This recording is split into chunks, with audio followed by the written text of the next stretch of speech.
sicuramente una delle due contendenti a un passo dalla vittoria finale. Fosse Milano per chiudere in casa dopo 48 ore, per Bologna poter contare al massimo, al più, sui 2 match point di cui poterne avere uno eventuale ultimo in casa.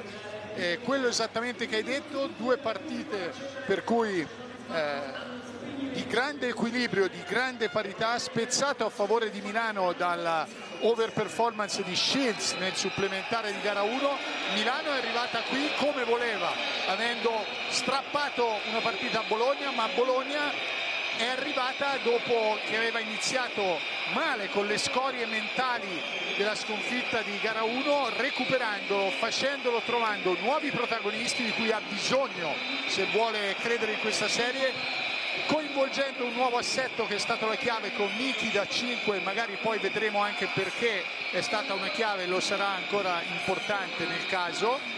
E quindi 2 partite però che hanno mostrato, eccetto quel supplementare che dicevo, un sostanziale equilibrio, un punto a punto finale, un corpo a corpo finale. L'obiettivo di Bologna è essere anche fuori casa e giocare questo corpo a corpo finale per poi riportarne via una anche lei. Milano, il punto che hai toccato te, in casa non potrà probabilmente, ma non vorrà, stare ancora sotto i 70 punti nei 40 minuti, e quindi ci aspettiamo una Milano più aggressiva per correre, per fare più punti in campo aperto. In effetti la serie, mentre qua si spengono le luci perché sta per cominciare la presentazione delle 7 Emporio Armani, dicevamo la serie è stata un po' spezzata inizialmente da quell'overtime in cui Shavon Shields ha fatto la differenza con le sue qualità individuali, dopo che era stato per buona parte Shabazz Napier con le sue qualità, con il suo talento a portare le Assetto Emporio Armani fino all'overtime. E infatti, coach, se guardiamo i numeri di assist finora nella serie, Bologna ne ha distribuiti 38, l'Olimpia soltanto 15, compresi soltanto 8 in gara 2, 2 in meno di Alessandro Paiola, che da solo ne ha distribuiti 10. Questo è un po' il segnale, la conferma del fatto che Bologna ha bisogno di lavorare di più di squadra per creare vantaggi, mentre l'Olimpia ha più l'opportunità di farlo con il talento individuale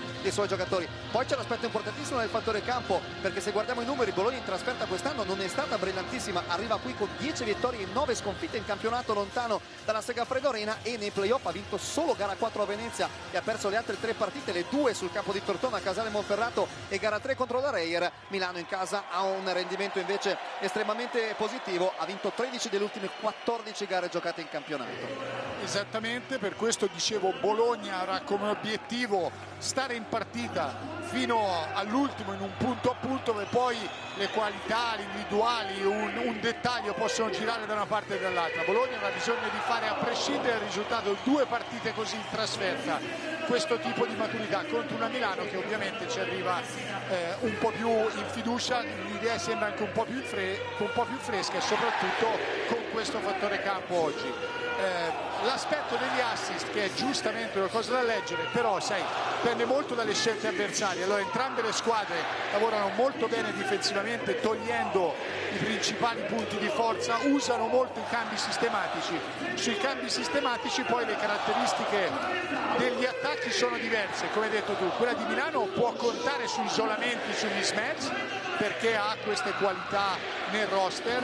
Bologna deve continuare contro i cambi che Milano usa per togliere le uscite a Bellinelli, ancora molto di squadra, e per questo quell'assetto di Miki è stato importante, perché quando non c'è Schengelia, Miki può dare quella contro una guardia che ha cambiato, quelle ricezioni anche un po' fuori, quella mobilità in quelle terre di nessuno che magari Zizic e Dunston fanno più fatica. Inno d'Italia, poi partiamo con la palla 2 di gara 3.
qui al Forum, gremito di entusiasmo, un Forum in cui Bologna non passa dal 9 novembre 2022, quando fu Milos Teodosic con 5 triple a siglare il successo esterno della Virtus nei playoff. Nelle finali invece la Virtus non passa qui al Forum dalla finale del 2021, quella vinta dalla Segafredo. Entriamo in clima partita con le voci dei due allenatori e cominciamo ad ascoltare le parole del coach della Segafredo Bologna, come Luca Banchi presenta gara 3.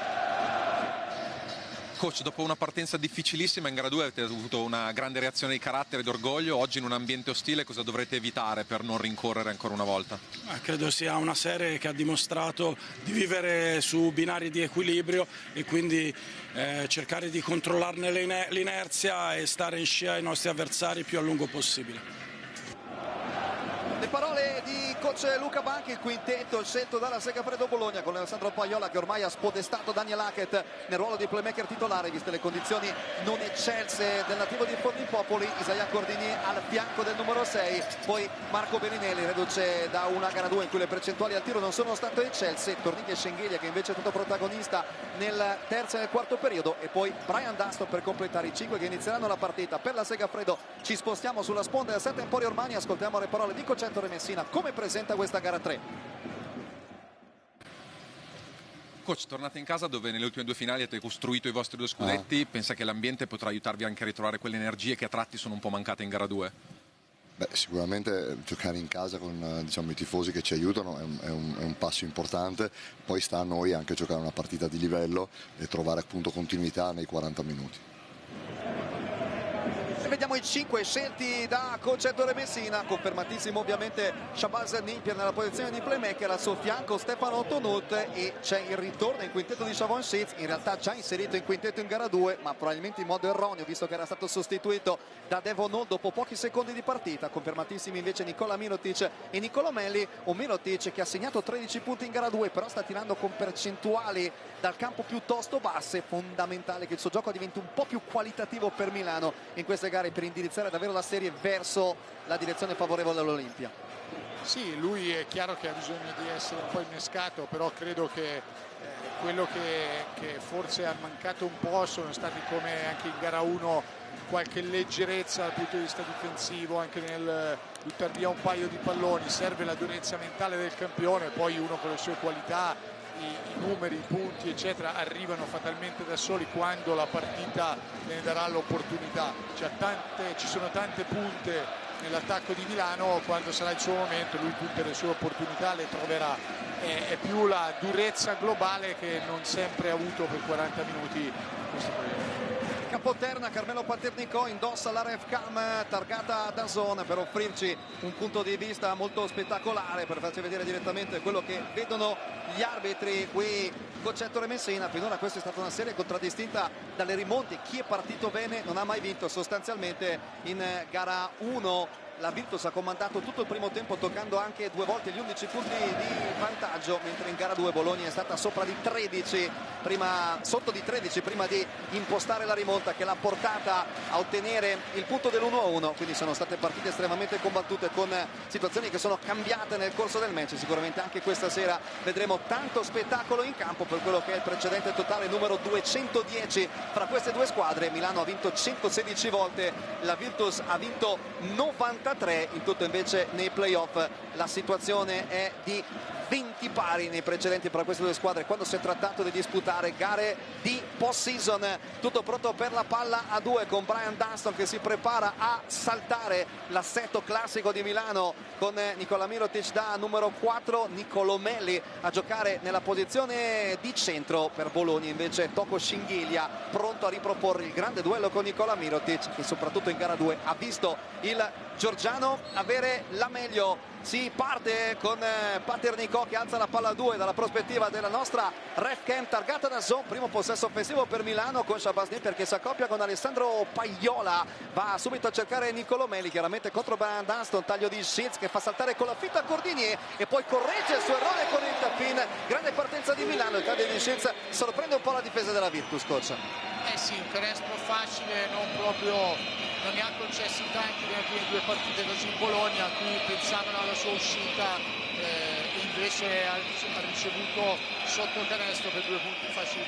Dopo 25 punti di gara 1, Scienza è stato limitato a soli 5 punti nella seconda partita. Qua Bellinelli in penetrazione, il ferro contiene il suo tiro, che comunque sarebbe stato valido a causa di un'interferenza da parte dei giocatori di Milano. Marco Bellinelli 8 punti in 24 minuti in gara 2, dopo aver sbagliato i primi 4 tentativi dalla lunga distanza. Ne aveva messi a segno 14 invece nella prima gara della serie. Finora sta tirando solo con il 25% da fuori, però in questa finale Melli finta il tiro, poi va da Mirotic a posizione profonda contro Schengelia, gli gira intorno, usa bene il corpo, il layup è morbido ed è 4-2 Milano. Sì, 2 attacchi di Milano molto simili con Niccolò Melli a ricevere e a dispensare assist per avere isolamenti dentro l'area. Bologna un po' morbida perché non ha spezzato tagli, non ha usato Bodicek, non ha usato il corpo, e quindi 2 canestri per Milano facili, con Melli che chiaramente da lassù sceglie e dispensa passaggi, che è un'altra delle qualità che magari non sottolineiamo mai abbastanza. Molto interessante il tema tattico con Melli che diventa quasi un playmaker occulto, mentre qua c'è un pick and roll molto ben eseguito con Alessandro Paiola, protagonista di gara 2 in cui ha distribuito ben 10 assist, che manda a segnare Brian Dunston. Dall'altra parte penetrazione di Napier fermato dall'aiuto proprio di Dunston, ancora un taglio da parte di Sheets, ancora Melli che gestisce il pallone dall'arco dei 3 punti, poi blocca per liberare Stefano Tonutte, il cui tiro a 3 punti non entra. Rimbalzo per Dunston che anticipa tutti, compreso Melli, poi Paiola va da Cordini che gestisce questa transizione offensiva, l'incrocio con Dunston, ecco l'uscita di Bellinelli che sistema i piedi, spara e sbaglia, vola, rimbalzo Paiola con la solita grande generosità. Vediamo di chi è l'ultimo tocco, c'è un fallo commesso proprio dal numero 6 della Virtus, che su questa giocata ha costruito una grande gara 2, però è chiaro che non deve esagerare perché sennò l'adrenalina lo può portare anche a commettere un po' di falli, come aveva fatto in gara 1 quando aveva commesso 2 falli nel primo quarto. Sì, ma non può né snaturare le sue caratteristiche di gioco, e poi c'era bisogno di questo. Onestamente 2 canestri facili per parte, 2 tiri da 3 punti poco contestati per parte, che poi sono stati sbagliati, ma c'è bisogno sicuramente di alzare la fisicità. Non a caso è Tremessina sul canestro di Dunston nel possesso precedente si sbracciava per chiedere un fallo, perché mandare in lunetta piuttosto che concedere tiri facili. Palla persa di Bologna, da recupera Tonutte che lancia Sheets in transizione, Cordinier prova a rallentarlo, Sheets si ferma, serve Napier mentre c'è battaglia per la posizione fra Melli e Schengelia. Il fallo lo commette il georgiano che colpisce il capitano di Milano mentre Melli stava cercando di sistemarsi spalle a canestro. Mi sembra che ci sia tanta volontà da parte dell'Olimpia di attaccare il ferro in questo inizio, non accontentarsi assolutamente del gioco perimetrale, ma andare dentro vicino a canestro con le penetrazioni di Sheets, con le qualità di Nicola Mirotic e non solo. Infatti abbiamo visto Milano finora tentare soltanto tiri da 2 punti. Rimessa Mirotic, Melli per Napier, su di lui come al solito la pressione difensiva di Paiola, liberato Mirotic per la tripla che non va a segno. Bellinelli a rimbalzo anticipa Shields e poi si affida a Cordinier per questa transizione. Cordinier si accoppia con Shields, blocco da parte di Schengelia che poi riceve, la mette per terra. Bellinelli taglia, si torna da Cordinier, altro pick and roll con Tocco Schengelia. Bologna ottiene il cambio, Shields prende Schengelia che infatti lo attacca a Sobeto, virata Melli, grande aiuto da portiere, protegge il ferro, impedisce a Giorgiano di segnare per poi ripartire in transizione, lasciare lì la palla nelle mani di Chavon Sheets. Grande battaglia per la posizione fra Mirotic e Cordinier con il francese che usa tutte le sue qualità per provare a impedire allo spagnolo di prendere posizione. Accenna l'aiuto Dunston, liberato Melli che attacca il recupero del 42, assorbe il contatto, la butta per aria, ottiene 2 tiri liberi. Milano molto lucido nell'attaccare, prima la battaglia per la posizione fra Mirotic e Cordinier, poi lo sfruttamento dell'aiuto di Dunston per liberare spazio per Niccolò Melli. Sì, non sarebbe stato un tiro facile poi alla fine per Niccolò Melli, perché anche Bologna aveva contestato, era stata brava, poi ha trovato questo fallo, però anche dall'altra parte, no? Hanno combattuto al limite sui cambi, come dicevamo. Schengelia aveva trovato un mismatch, la chiave di avere Niccolò Melli dentro l'area col tempismo sugli aiuti è chiaro che fa molta differenza. Sono i primi tiri liberi di questa finale per Niccolò Melli che, come vedete nei playoff, ha fatto un po' di fatica in lunetta, per usare un eufemismo, un solo libero segnato su 6 tentativi. Qua invece fa 2 su 2 e da 4 punti di vantaggio alle a 7 Emporio Armani. Napier prende Paiola mentre il numero 6 della Segafredo supera la metà campo. Schengelia riceve accoppiato a Niccolò Melli. Interessante anche questa scelta tattica da parte di Ettore Messina, perché Mirotic prende Dunston, Melli prende Schengelia. Chiaramente c'è la volontà di non accoppiare cambiare i due numeri 4 e mettere un difensore più solido come Melli sulla principale fonte di gioco di Bologna. Assolutamente sì, perché è chiaro che l'attaccante più pericoloso è Schengelia e una delle chiavi è attaccare Mirotic, però oggi Belli è partito veramente particolarmente aggressivo. Un paio di volte Milano arriva in ritardo su tutti quei cambi o situazioni di aiuto che era stata quasi, diciamo, in cui era stata quasi perfetta nelle prime due partite. Sbaglia Melli da 3 punti dopo la tripla di Marco Bellinelli. A proposito di fonti offensive della Virtus Bologna, Dunston adesso si è accoppiato a Melli, sportellata che sposta il capitano di Milano e poi Dunston con quel vantaggio vola a inchiodare per il sorpasso Virtus 9-8. Qui è tutta questione di battaglia di muscoli lì sotto fra Dunston e Melli e l'energia premia il lungo della Segafredo. Scizza attacca Cordinier, serve Mirotic, spalle a canestro da questa parte del campo, accoppiato a Toko Schengelia, mano morbidissima per Nicola Mirotic. 10-9, l'Olimpia rimette la testa avanti.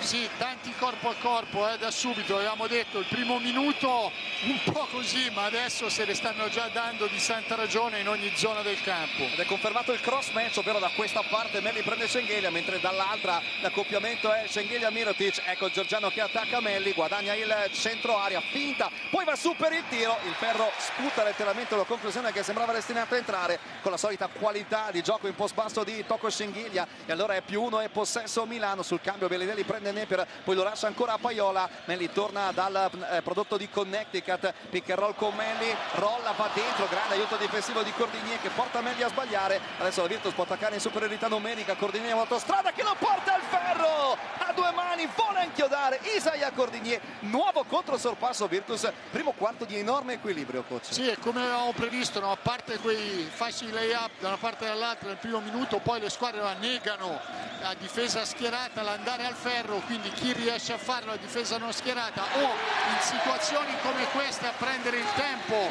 tra Napier e Melli, insomma, sono canestri molto importanti che come vedi da fuori non si è segnato tantissimo. Grande lettura di Napier che manda a schiacciare Melli, dall'altra parte pescato Cordinier da Paiola vicino al canestro, Schitz prova a fermarlo ma lo fa commettendo fallo. 2 liberi per Isaia Cordinier. Gli arbitri hanno fatto capire che Schitz di fatto è entrato nel cilindro che dovrebbe essere esclusivo dell'attaccante, questo è il motivo del fischio. Qua lo rivediamo, Schitz va troppo addosso e questo è il motivo del fischio. Le braccia non sono alte ma sono ovviamente impediscono a Cordinier di saltare diritto in quello che è il suo cilindro, che è una cosa che ovviamente può fare, per cui il fallo è netto. Però è un'altra ricezione che è importante, le squadre stanno lavorando molto quando la difesa ti nega un'opzione, un'uscita dal blocco, andare dalla parte opposta a creare gli spazi per questo, e la qualità dei passatori adesso sta trovando buone cose, perché è sempre un rischio, perché su questi passaggi o diventano un assist, se invece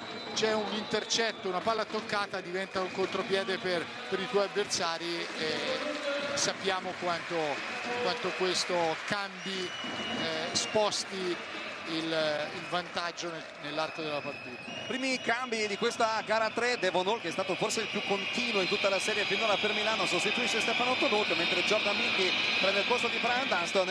Mickey inserito in gara 2 dopo che in gara 1 con il turnover coach Banchi aveva scelto invece di puntare su Ognjen Dobric, ha preferito invece inserire un lungo in più dalla seconda partita in poi, e l'impatto di Jordan Mickey è stato molto buono, 11 punti e 3 rimbalzi nella seconda gara disputata a Bologna. Qua Cordinier manda a bersaglio entrambi i tiri liberi e la Virtus si riporta avanti di una lunghezza 13-12. Vediamo adesso se questa è effettivamente una zona da parte di Bologna, con Milano che attacca con Shabazz Napier. No, la difesa diventa individuale dopo che Napier supera la metà campo. Scizza di fronte a Cordinier, pick and roll con Kyle Hines, primo ingresso in campo anche del veterano con il numero 42. Scitz sbaglia il jumper, Schengelia salva in campo il pallone dopo il tocco di Jordan Mickey, ma non riesce a servire Cordinier e il possesso rimane alle Asset Emporio Armani. E qui Bologna ha fatto benissimo le cose più difficili e ha perso la cosa più facile, zona sulla rimessa. Il rimbalzo e il controllo era la cosa più facile, che erano solo 3 bolognesi, invece ha dato un altro extra possesso a Milano. La rimessa dal lato, zona per la difesa della Virtus, penetrazione di Schitz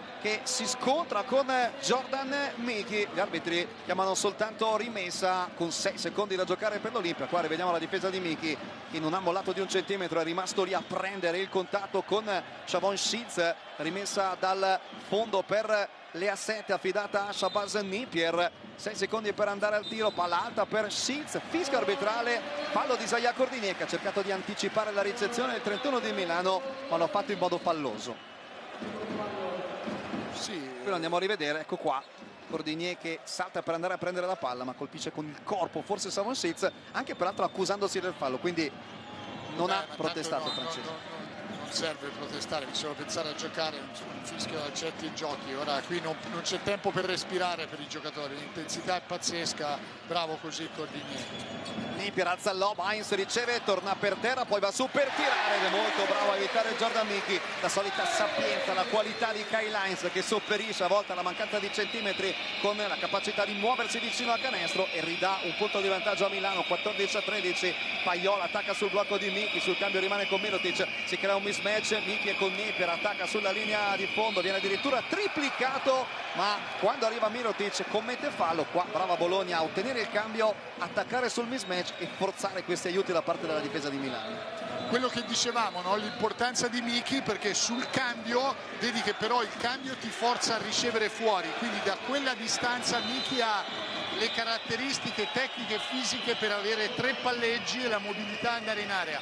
Uno Zizic o un Dunston se ricevono là fanno più fatica, devono ricevere dentro l'area. Però Mickey, che ha fatto molto bene qui, doveva essere un po' più aggressivo difensivamente, perché quel lob Paiola aveva fatto il possibile e lui di tempi poteva arrivare e doveva spazzar via tutto con Kyle Heinz che invece ha segnato indisturbato. È interessante perché Milano inserisce Diego Flaccadori, Bologna mette Lumberg insieme a Bellinelli e a Daniel Hackett. Questo direi che è il quintetto più offensivo possibile per la Virtus, con Lumberg, Bellinelli, Schenghili in campo contemporaneamente. Vediamo se questo porterà a effetti positivi per la Segafredo. Intanto Jordan Mickey, che aveva segnato un libero su 2 in gara 2, li mette a segno entrambi in questo primo quarto di gara 3 e ancora la Segafredo provoca l'ennesimo sorpasso di questo equilibratissimo primo periodo. E Heinz che porta palla per poi consegnarla nelle mani di Shavon Shields, che attacca sul cambio Jordan Mickey e subisce il fallo del numero 25 della Virtus Bologna. Qua Shavon Shields con le sue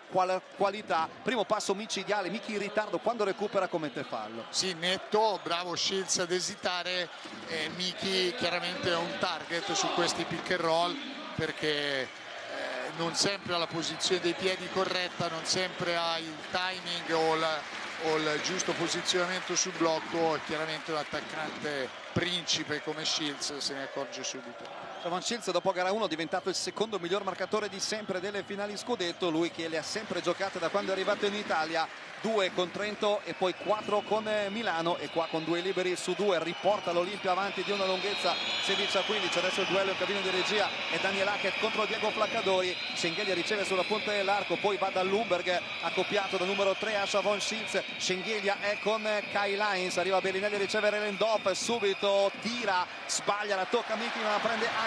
Milano può andare in velocità, Heinz raggiunto da Hackett, la lascia lì per Mirotic e segna su Risciacchi, il contatto falloso. Grande gestione di questo contropiede da parte dell'Olimpia. Heinz è nato fino in fondo, poi ha visto che arrivava Mirotic a rimorchio, gli ha lasciato il pallone e c'è anche il libero supplementare in arrivo. Sì, vantaggio straordinario avere un giocatore come Heinz che dà il rimbalzo, però può anche condurre con una guardia e scegliere in controllo una situazione come questa. Bologna non può essere così scoperta, perché l'abbiamo detto in sede di prepartita, Milano per alzare la soglia dei suoi punti segnati in casa può, vuole e correrà molto di più.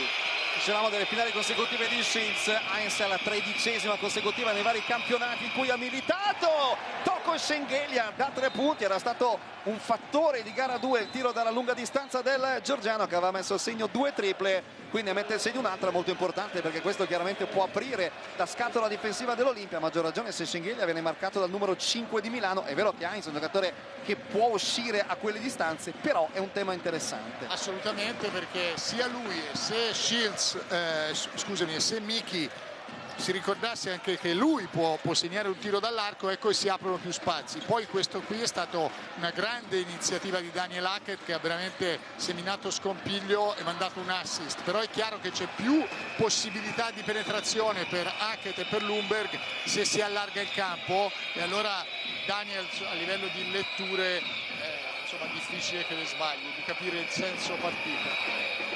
Si crea adesso l'accoppiamento Schengelia-Mirotic, layup sbagliato da Giorgiano che poi la butta per aria, ma così facendo la regala a Flaccadori. Corre l'ex giocatore di Trento, arriva Schilz a rimorchio, la prende lui contro Abbas. Heinz si avvicina per giocare il pick and roll, Schilz attacca centro area con grande decisione, la solita micidiale partenza in palleggio di un caldissimo Shavon Schilz, regala 3 punti di vantaggio a Milano ed è un piccolo break in un primo quarto estremamente combattuto. Qua il fallo di Kyle Heinz proprio ai danni di Toko Schengelia. Coach, questo è un primo quarto più ad alto punteggio rispetto a quello che ci avevamo abituato alle squadre in gara 1 e gara 2, ed è importante dal punto di vista della Virtus vedere che la Segafredo per adesso tiene questi ritmi offensivi.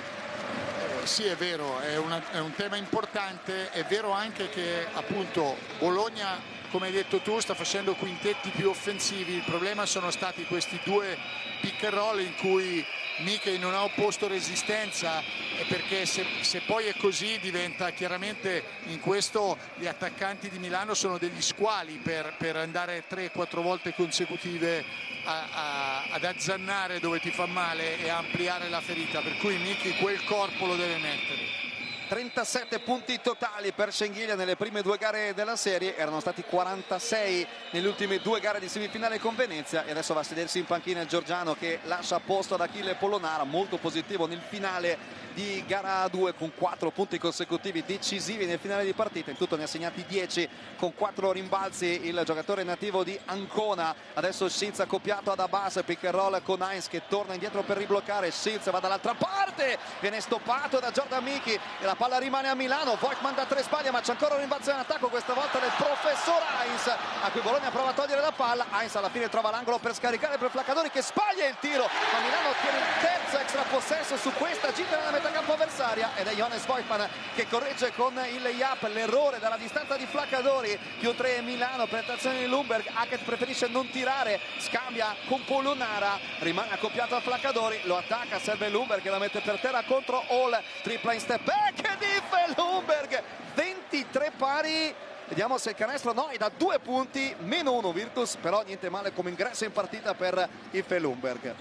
No, lui è chiaramente un giocatore che deve crescere nella serie, probabilmente lo farà perché sta trovando, dopo lo stop per infortunio, a continuità, è fondamentale per Bologna. Però questo quintetto che Bologna, come dicevamo, trova più fluidità in attacco, si sta dimostrando troppo leggero per aggirare la Virtus sull'altro lato del campo.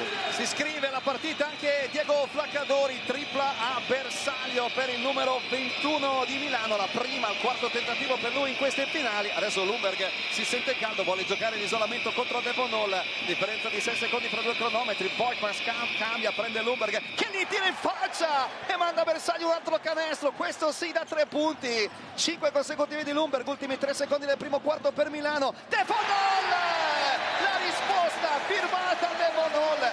Che finale di quarto, e rispetto alle prime 2 gare della serie abbiamo vissuto un primo quarto estremamente più offensivo con 29 punti per l'Olimpia e 25 per la Virtus, e alla fine questo grande botta risposta Lundberg Hall. I primi 10 minuti si chiudono con Milano sopra di 4 lunghezze su Bologna. Ci fermiamo, a fra poco ancora qui per il racconto del secondo quarto di gara 3 della finale scudetto.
29 Milano, 25 Bologna dopo il primo quarto di gara 3, un primo quarto diverso rispetto a quelli delle prime due partite, molto più attacco. La Virtus ha concesso 29 punti, molti di più rispetto a quelli che aveva concesso nelle prime due gare, però ne ha segnati 25 e quello sicuramente è un aspetto molto positivo. L'Olimpia ha segnato per buona parte da vicino, 9 su 15 da 2, 0 su 5 da 3. Interessante il fatto di aver fatto così tanti punti sbagliando tutte le triple tentate. C'è un'altra statistica molto importante, coach, quella dei rimbalzi, perché Milano ha preso 6 rimbalzi offensivi, la Virtus 0.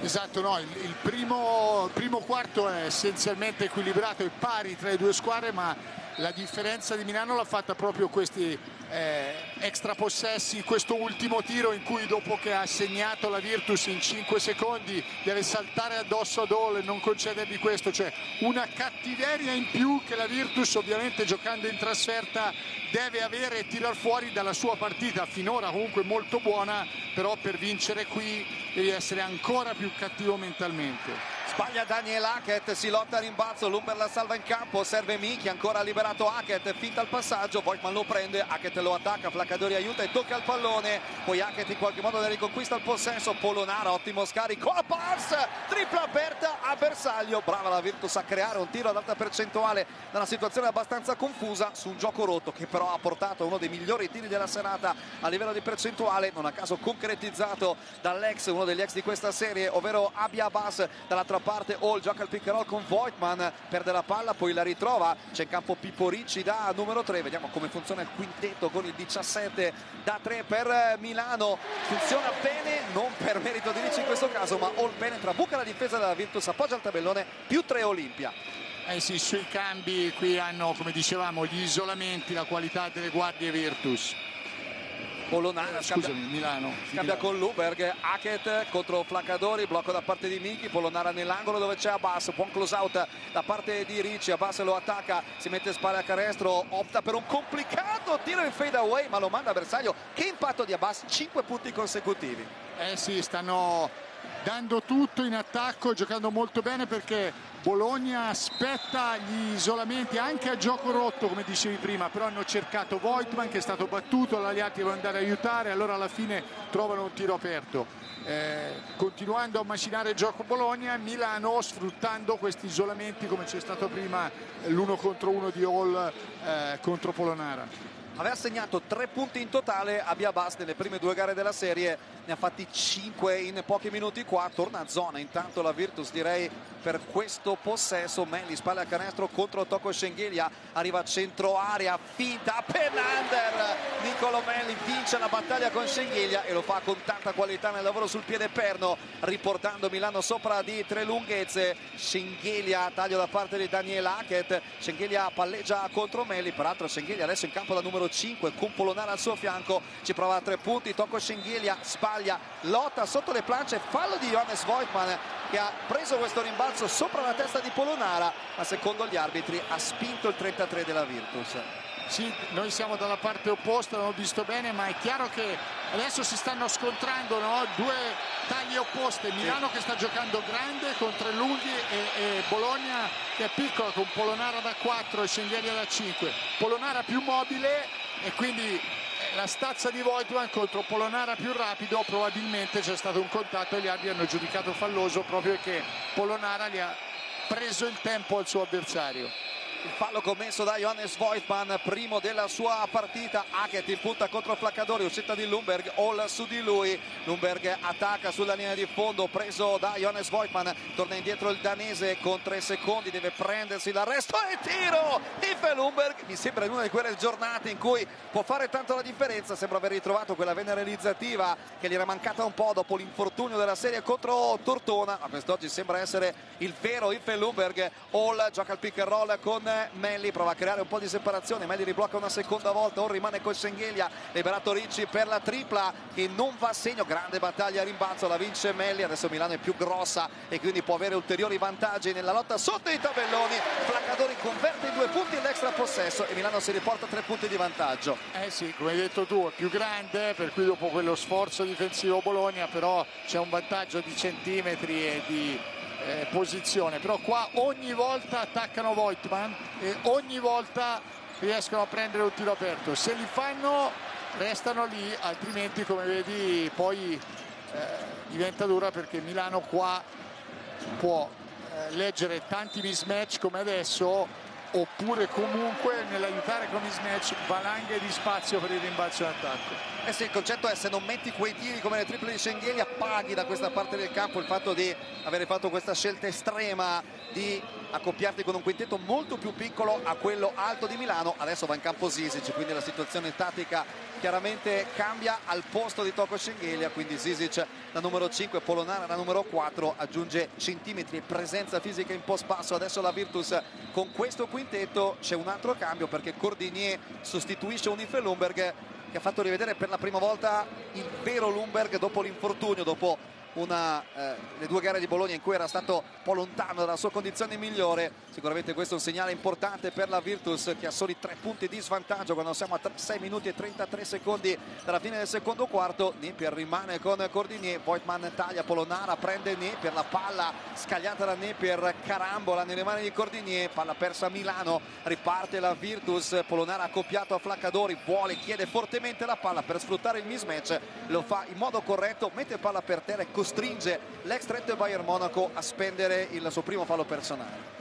Eh sì, qui automatico, perché sa che non lo può marcare, hanno solo un fallo di squadra, quindi ormai automatico. A questo livello qui non passano situazioni di questo tipo. Eh sì, il fallo secondo di squadra in questo momento commesso da Milano. Flaccadori anticipa sulla rimessa, Cordinier poi assorbe il contatto come se nulla fosse, non si scompone, trova il canestro, avrà anche il libero aggiuntivo. Questa è una giocata importantissima in termini di inerzia, di energia, di quello che dà in più oltre ai potenziali 3 punti, perché il possesso era di Bologna, Flaccadori ha rubato e ha segnato, riuscendo anche a non sentire il contatto con Cordinier.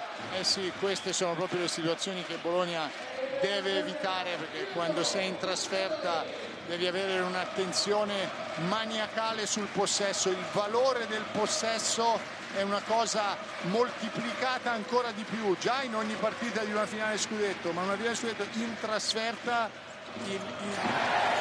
devi proteggere quel pallone come veramente la cosa più preziosa della tua vita. Il Flaccadori, che non era stato più di tanto un fattore in gara 1 e 2, lo è stato sicuramente con questa giocata. Qua rimane Flaccadori sul blocco di Abbas, Ricci cambia e prende Cordinier, Polonara attacca Melli, si va da Paiola con 8 secondi per andare al tiro, Abbas riapertura, Cordinier si riposiziona nell'angolo per tentare la tripla in step back. C'è però una violazione fischiata alla Virtus Bologna, 3 secondi in area pittorata, credo di Ante Zizic. Possesso Olimpia Milano, altra palla persa di quelle che la Virtus vorrebbe sicuramente evitare. Eh sì, perché vedo, sul penetra e scarico deve avere un vantaggio sull'esterno, poi evidentemente Zizic è rimasto posizionato e parcheggiato là dentro. Adesso Ricci da 3 si spazza per ricevere lo scarico di Melli, il tiro che è sbagliato e non di poco, però poi Ricci prova a rallentare la transizione di Paiola, che serve Polonara, lotta a Bass perché ha un po' di vantaggio fisico nei confronti di Flaccadori, arriva Ricci da dietro e lo stoppa. Grande giocata in aiuto difensivo da parte dell'ex capitano della Virtus. Milano va in transizione, recupera piuttosto bene Bologna, Ricci serve Flaccadori accoppiato a Cordinier, poi porta il blocco a Bass, Mura stoppa il tentativo di passaggio dentro di Flaccadori, ma colpisce il 21 di Milano e commette fallo. In questo momento ho l'impressione che l'inerzia si stia girando un po' dalla parte dell'Olimpia dopo un quarto e mezzo di grande equilibrio. Eh sì, ma è anche questo ultimo aiuto difensivo che vediamo adesso, no? La stoppata di Ricci, esattamente quello che ti dicevo prima, che in un paio di occasioni è mancato a Bologna. C'è un mismatch, vai dentro, quando arriva dentro l'area va a concludere, quello è un tempo che ti dà a una difesa che si sta sempre più avvicinando in aiuto, poi devi staccare, pulire tutto per o stoppare o prendere le mani, perché quando sei al limite lì puoi avere delle chance come queste. Bologna, che se sta giocando la pari su tutto, queste 2 o 3 giocate di cattiveria, di extra sforzo, stanno facendo la differenza per Milano. Sì, davvero quel tot di energia in più che ci ha messo finora l'Olimpia è la differenza nella partita. Flaccadori liberato nell'angolo da Voigtman, torna sul perimetro da Napier accoppiato a Cordinier, Melli finta il blocco, rolla, Napier vuole mettersi in proprio, tira cadendo indietro sulla sirena e sbaglia, vola Marco Bellinelli appena tornato in campo a strappare il rimbalzo difensivo. Bellinelli finora 5 punti con 1 su 2 sia da 2 che da 3. Vediamo il suo secondo stint in campo, qua Schengelia pasticcia provando a servire questa palla fra le gambe per Marco Bellinelli, per poco non è palla persa, c'è invece un fischio che punisce la difesa di Milano. Vediamo se il fallo è di Stefano Tonut o di Shabazz Napier, quello li vediamo dalla ref cam. Sì, direi Tonut che trattiene Bellinelli. Sì, si vede il punto di vista dell'arbitro che secondo me era passato anche correttamente col corpo, e poi c'è quell'utilizzo della mano interna che ha tolto l'equilibrio a Bellinelli.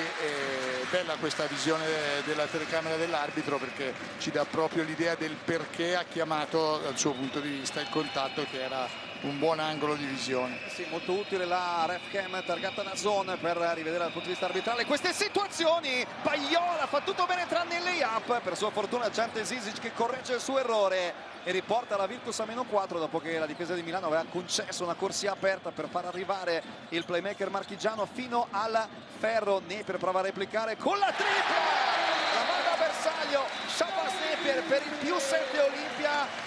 Chiama time out coach Luca Banchi, sono i primi 3 punti della partita per Napier, è la terza tripla di Milano ed è quella che scala un solco importante in un match finora molto equilibrato. Sì, ma vedi, giustamente Luca Banchi si arrabbia con i suoi, perché non puoi lasciare questa separazione a un giocatore come Napier. Questo è proprio un errore di comunicazione nel passare dietro, nel spingere senza la dovuta pressione in precedenza. Cioè, a questo livello qua, questi sono regali che fino adesso Milano non ha concesso a Bologna. Vediamo Banchi.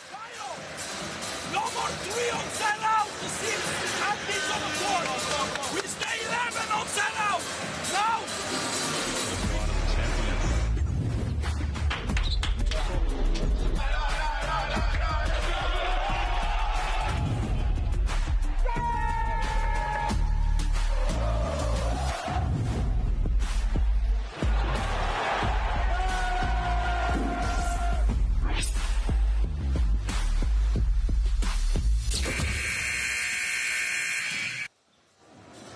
L'app ufficiale di LVA imperdibile soprattutto in occasione di queste finali per scoprire contenuti esclusivi anche dietro le quinte delle gare di questi playoff e di questa serie decisiva. La tripla di Napier di prima ha ricordato un po' quella di gara 1, quella del pareggio, con la difesa di Bologna che gli ha concesso troppo spazio, in quel caso era Cordinier, in questo caso Paiola, però insomma Napier aveva punito quella scelta difensiva con la difesa non perfetta della Virtus, con il canestro che aveva portato poi di fatto la gara in overtime. Lo ha fatto anche qui con la prima tripla, i primi punti della sua serata, quelli che valgono il +7 per le Asset Emporio Armani. Adesso Paiola supera il palleggio da metà campo accoppiandosi proprio con Shabazz Napier. Bellinelli prova a liberarsi, c'è Tonut che lo insegue sui vari blocchi piazzati dall'attacco di Bologna. Ecco Bellinelli che esce, c'è un primo contatto, Bellinelli la riceve, cerca Zizic, manca l'anticipo Mirotic, deve ruotare Melli che lo fa molto bene, stoppa il croato, riparte Mirotic in transizione, si spazia a Schenz per ricevere nell'angolo, finta di metterla per terra contro Schengelia,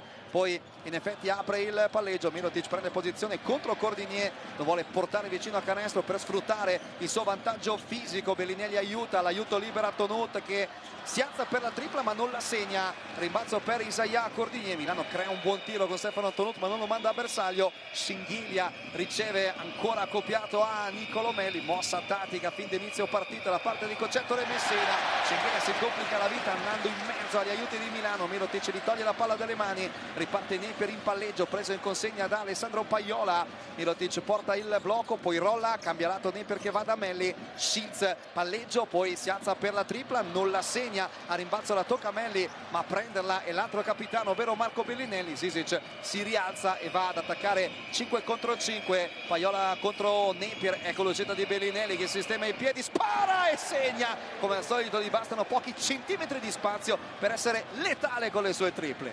Sì, perché lui si deve prendere queste situazioni in mezza transizione, perché sul resto difesa dell'Olimpia organizzatissima, e bravo lui, perché tutto questo tiene la sua squadra a contatto e dà grande ossigeno. Soltanto 25% da 3 punti finora nella serie per Marco Bellinelli, quest'oggi sembra più in palla, sta avendo qualche spazio in più, qua si inventa uno splendido assist per Zizic, poi però Bologna non riesce a trasformarlo in punti perché sul taglio di Schengelia c'è la palla persa. Noi andiamo a rivedere la situazione precedente con l'uscita di Bellinelli, ottimo su questa situazione il blocco di Zizic, granitico per liberare un po' di spazio per il capitano della Virtus. Sì, perché poi in quella situazione non sono pronti per cambiare, per cui anche se Tonut c'è addosso e vicino, però la tecnica di uscita e tiro di Bellinelli lo rende immarcabile. Piuttosto invece 2 volte sulla difesa che aggredisce Beli non riescono con Zizic a concretizzare un vantaggio che si era creato, e questo fa tanto male a Bologna. Perché creare punti quando la difesa è troppo concentrata su Bellinelli è una chiave della partita per la Virtus.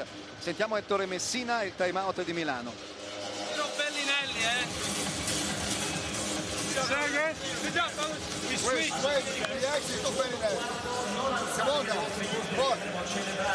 La squadra dell'Olimpia 15 campione d'Italia. But what we said, pick with Bellinelli. What we said about pick and roll with Bellinelli. Switch. That's what I'm saying. There is a Hey, we have to one ball to give peace word. It's a switch. Right.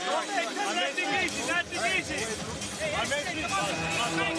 Se non ho capito male, coach, Mirotic suggeriva di giocare un pick and roll coinvolgendo Bellinelli in difesa per metterlo sotto pressione, evidentemente. No, poi chiedevano cosa fare sui pick and roll di Bellinelli in attacco e anche sui blocchi, perché prima all'inizio del time out Mario Fioretti ricordava di cambiare a tutti, tutte le situazioni, proprio non dargli quel vantaggio. Quindi, come hai detto tu, attaccare Bellinelli quando è in difesa e in attacco su di lui far sempre cambio, sia se gioca un blocco, diciamo, avendo lui la palla, sia se è in uscita, perché voglio negargli il suo tiro, e poi il resto vanno a leggere con gli aiuti e con le rotazioni. Ospiti anche dal mondo NBA quest'oggi presenti qui all'Unipol Forum. Avete visto prima Colin Sexton, stella degli Utah Jazz, a bordo campo per assistere allo spettacolo di questa gara 3. Adesso è Devon Hall che porta palla nel reparto esterno insieme a Shabazz Napier. Melli con il consegnato per Shavon Sheets. Fischio arbitrale e fallo commesso dalla difesa della Virtus, secondo personale per Brian Dunston. Finora 4 punti segnati per il lungo ex Efes. Qua lo rivediamo, il suo contatto ai danni di Shavon Sheets. Peraltro Bologna ha superato il limite di falli, questo significa regalare 2 liberi a Shavon Sheets, e allora corre ai ripari il coach Banchi, che rimette sul parquet un lungo più mobile, più reattivo come Jordan Mickey. Peraltro Dunston non sembra in condizioni di particolare forma in questo momento della stagione. No, però lui è utile sempre, no? In questi sprazzi di partita, di posizionamento, di aiuto sui pick and roll. Anche adesso ha speso un fallo involontariamente cercando di arretrare per la giusta posizione. In quel momento stava uscendo Sheets, le gambe si sono toccate nella perdita di equilibrio di Sheets, è stato chiamato un fallo, però Dunston serve per questo, va in missione e di solito lo fa comunque. 1 su 2 ai liberi per Shavon Sheets, qua butta via la palla a Paiola, Sheets la intercetta e poi prova a partire coast to coast, sfondamento di Shavon Sheets e ennesima giocata di generosità, di cuore di Alessandro Paiola, che si è messo lì senza pensare alle conseguenze di un contatto sicuramente molto duro, ha preso lo sfondamento, ha fatto tante piccole giocate come questa in gara 2 e ne fa un'altra molto importante in gara 3. Eh sì, aveva perso quel pallone malamente. Adesso gli arbitri credo che vadano a controllare il discorso del semicerchio. Sì. Esatto, questa è una situazione che può essere verificata all'Insta del Play da questa stagione anche in area FIBA e quindi nell'NBA, se il giocatore che prende lo sfondamento ha o no i piedi all'interno del semicerchio, perché chiaramente in quel caso lo sfondamento non è valido. Sentiamo anche le parole degli arbitri. Vai in slow motion, individuale.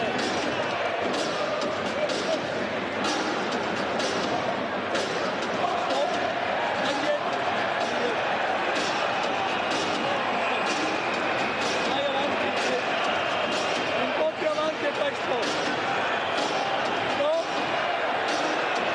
Prendi i piedi, stai in avanti. Siamo un paio di metri fuori dal semicerchio. Qua di dubbi ce n'erano pochi. Io continuo a dire che ormai sto facendo parte della categoria, so che spesso vengono chiamati o utilizzati queste situazioni per avere un time out in più, e quindi quello è un momento in cui si fa una pausa, gli arbitri controllano, ma direi sulla chiamata lo sfondamento c'era, bravo Paiola a prendere quella posizione, e poi ha usato l'avambraccio nel perdere l'equilibrio Shields, e quindi Paiola che dopo la persa recupera subito il pallone che aveva un po' buttato via. E adesso il problema però è che Milano si è giocata il challenge non vincendolo su questa situazione, e quindi potrebbe essere un problema chiaramente per il resto della partita. Raddoppiato Miki, ribaltamento, Paiola da 3 non punisce gli aiuti della difesa di Milano, si batte come un leone. Tocco Schengelia che battaglia su questa palla vagante, la vince l'Olimpia con Melli che lancia Napier, corre Milano in transizione, Schengelia recupera soltanto adesso, un 5 contro 4, perso Mirotic che si muove molto bene, prende posizione vicino al ferro, riceve la palla di Napier, appoggia il tabellone e segna +7. Ottima gestione di Milano di questa situazione, prima di recupero e poi di transizione. Sì, in transizione ma in controllo, con pazienza, scegliere il vantaggio, è un canestro sicuro. Fino adesso, come dicevamo, piccoli dettagli, piccole situazioni come la palla vagante, anche adesso che sembrava invece essere un extra possesso per Bologna, è diventato un recupero per Milano, e quindi questi sono i 3 canestri di differenza che ci sono adesso in una partita sostanzialmente alla pari, però sono 3 canestri significativi, perché quando c'è questo equilibrio Milano dà proprio la sensazione di grattare qualcosina in più, e Bologna deve stare attenta, perché se da 3 diventano 5 è proprio un vero break. Si è segnato meno in questo secondo quarto, finora 15-12 a favore dell'Olimpia. Miki pescato vicino al canestro contro Devon Hall, a cui viene fischiato fallo. Bologna riesce a trovare il mismatch dopo i cambi difensivi di Milano. Eccolo qui da Zone Ref Cam, l'immagine di Miki che rimane con Hall, finisce per terra nel contatto falloso del 22 di Milano. Messina chiede la violazione di passi, invece ci saranno 2 tiri liberi per l'esperto lungo della Virtus. Sì, allora Hall toglie la sedia e sarebbero stati passi quelli, giustamente dipende se l'arbitro ha fischiato prima, che sulla ricezione ci sono le 2 mani di Hall sulla schiena di là, che mi sembra di aver visto, e quello quando succede, anche se non spinge, gli arbitri fischiano in automatico, quindi se hanno chiamato quel contatto il fallo di 2 tiri liberi sono legittimi, perché successivamente invece poi gli aveva tolto la sedia correttamente e Miki aveva perso l'equilibrio. Terzo libero su 3 tentativi in questa partita per Jordan Miki, fa 4 su 4 il texano, classe 1994, in stagione regolare 81% i liberi per lui, meno 5 Segafredo. Flaccadori palleggia seguito da Marco Bellinelli, poi Melli riceve contro Jordan Miki, end off di ritorno per Flaccadori. Miki prende il 21 di Milano che lo attacca, jumper da centro area sbagliato, rimbalzo per Paiola, la Virtus prova a guardare se c'è la possibilità di accelerare, Paiola percorre il campo in diagonale, vuole andare da Bellinelli a cui Napier nega la prima ricezione, allora Paiola sceglie il post passo di Miki contro Mirotic, assorbe il contatto molto bene Miki, bravissimo qua ad appoggiarsi sul corpo del difensore e trovare il canestro. E questi 2 possessi sono stati importanti per Bologna, perché finisce il primo quarto rimanendo abbastanza a contatto, ed era sicuramente una cosa, sai, da -7 essere come adesso un potenziale -3 o meno uno svantaggio in doppia cifra fa tanto. Flaccadori palleggia con davanti Hackett, arresto e tiro! Diego Flaccadori ancora protagonista, time out chiamato dal coach Luca Banchi che ne ha uno a disposizione, non se lo vuole chiaramente portare negli spogliatoi, preferisce usarlo per disegnare l'ultima azione offensiva di questo secondo quarto. Come dicevi tu, molto importante il break della Virtus che ha cancellato quello strappo che aveva creato Milano. Brava poi l'Olimpia con Diego Flaccadori che disorienta con il palleggio incrociato Hackett, li tira sopra e riporta Milano sul +5. Sì, un canestro importante questo di Flaccadori, perché non aveva trovato vantaggi l'attacco dell'Olimpia e lui se l'è proprio inventato questo tiro, perché ripeto, altrimenti Bologna avrebbe avuto il tiro anche del potenziale pareggio. Help with the pressure, okay? Togo, bring the ball down. You hand off. Ife, stay close to the ball. To catch. Belly, go into the chin. Jordan, go into the ball screen. They will switch. You run. You pop to attack. prevede anche un cambio di Milano e chiede a Belinelli in caso di raddoppio di andare dentro su Roll di Michi o su un giocatore che si spazia, se non ho capito male. Sì, non ho capito la spaziatura, il movimento di end-off, però chiaramente prevede appunto il cambio. Ha chiesto prima di aiutare su un eventuale press tutto il campo dell'Olimpia e poi la soluzione che dicevi tu, prevedendo di attaccare i cambi con una penetrazione attaccando il mismatch. Vediamo se effettivamente sui blocchi per Belinelli la difesa dell'Olimpia cambierà. Schengelia porta palla accoppiato a Kyle Hines, ecco l'end-off che chiedeva Banchi per Lumberg. Melli ruota su Lumberg sul primo pick and roll, Lumberg va in penetrazione, scarica, tripla aperta per Paiola che segna bruciando la sirena. Grande giocata di Bologna per chiudere il secondo quarto. Si va negli spogliatoi con 2 sole lunghezze di vantaggio per le A7. Che finale per la Virtus significa guadagnarsi inerzia psicologica anche verso la seconda metà partita. Sì, una grande esecuzione di squadra, poi Paiola lo deve mettere, però grande esecuzione perché alla fine hanno giocato quello che si chiama il cosiddetto Spanish pick and roll, cioè un pick and roll con blocco cieco, però sul cambio Melli ha cambiato subito, l'idea era di attaccare quello mentre erano coinvolti nel blocco cieco dentro l'area, per cui l'aiuto è dovuto venire all'esterno e il tiro aperto di Paiola. Siamo pronti per ascoltare un grande Diego Flaccadori, 10 punti in 11 minuti per lui, con 1 su 2 da 3.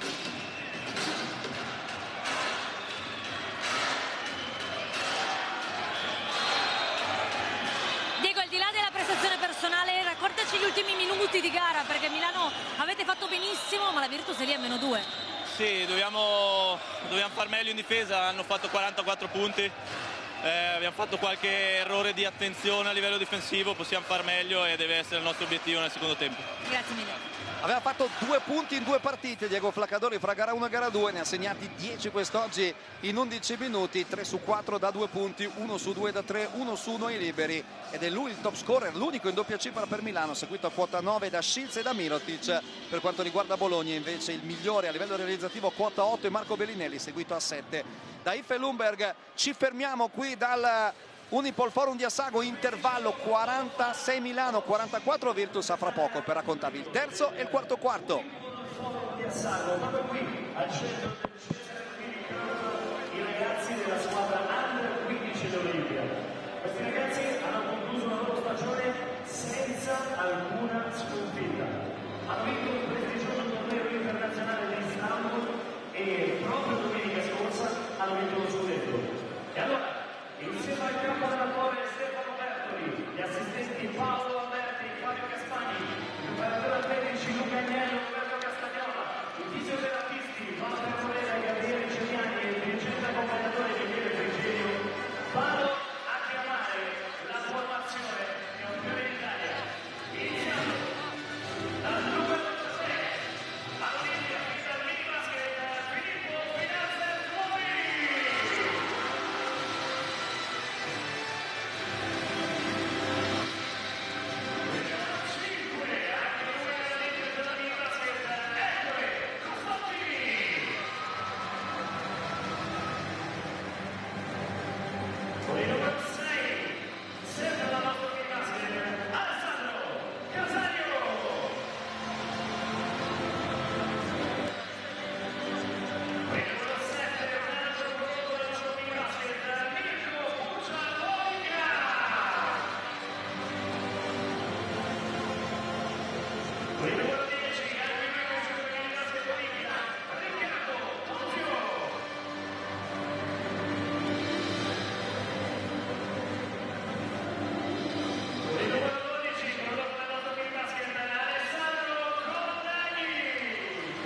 consegnare loro il trofeo di campione d'Italia Under 15.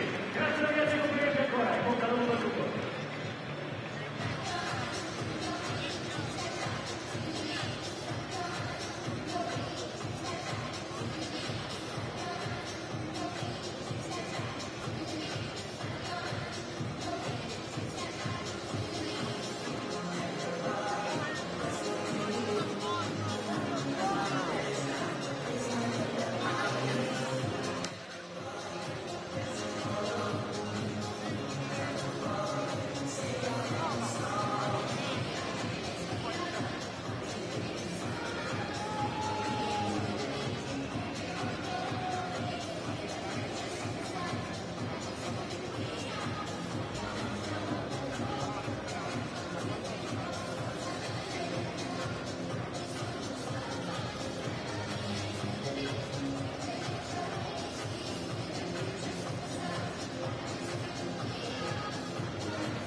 Bentornati amici di DAZN all'Unipol Forum di Assago, intervallo di gara 3 delle finali scudetto, 46-44 il vantaggio della 7 Emporio Armani Milano sulla Virtus Segafredo Bologna. Primo tempo molto equilibrato, 7 punti è stato il massimo vantaggio dell'Olimpia, arrivato proprio nella parte finale del secondo quarto, un vantaggio ricucito però da Bologna grazie ad alcune giocate, compresa la tripla di Paiola arrivata proprio a ridosso della sirena, molto importante anche a livello psicologico. Una gara coach diversa rispetto alle prime due perché è molto più offensiva, 46 punti da una parte e 44 dall'altra, brava la Virtus a tenere il passo dell'Olimpia anche quando i numeri e le statistiche si sono alzate ed è stato necessario segnare di più per rendere questa una gara equilibrata. Sì, come ti dicevo ci aspettavamo, no? Una Milano un po' più scoppiettante in casa rispetto alla media punti delle due partite a Bologna.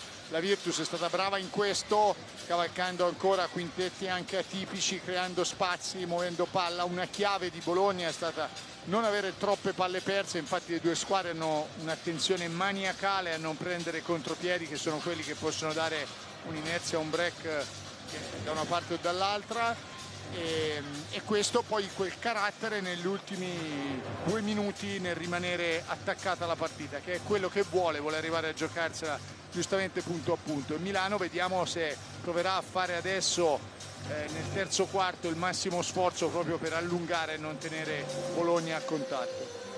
Milano è avanti pur tirando piuttosto male a 3 punti, soltanto 3 triple segnate su 13 tentativi. Bologna ha tirato meglio dalla lunga distanza, 6 su 11 da 3 per la Segafredo. Milano ha preso 7 rimbalzi in attacco contro 3 presi dalla Virtus, ma ha fatturato poco da questi rimbalzi offensivi perché ne ha presi di punti soltanto 8 contro i 7 segnati dalla Virtus sulle seconde chance.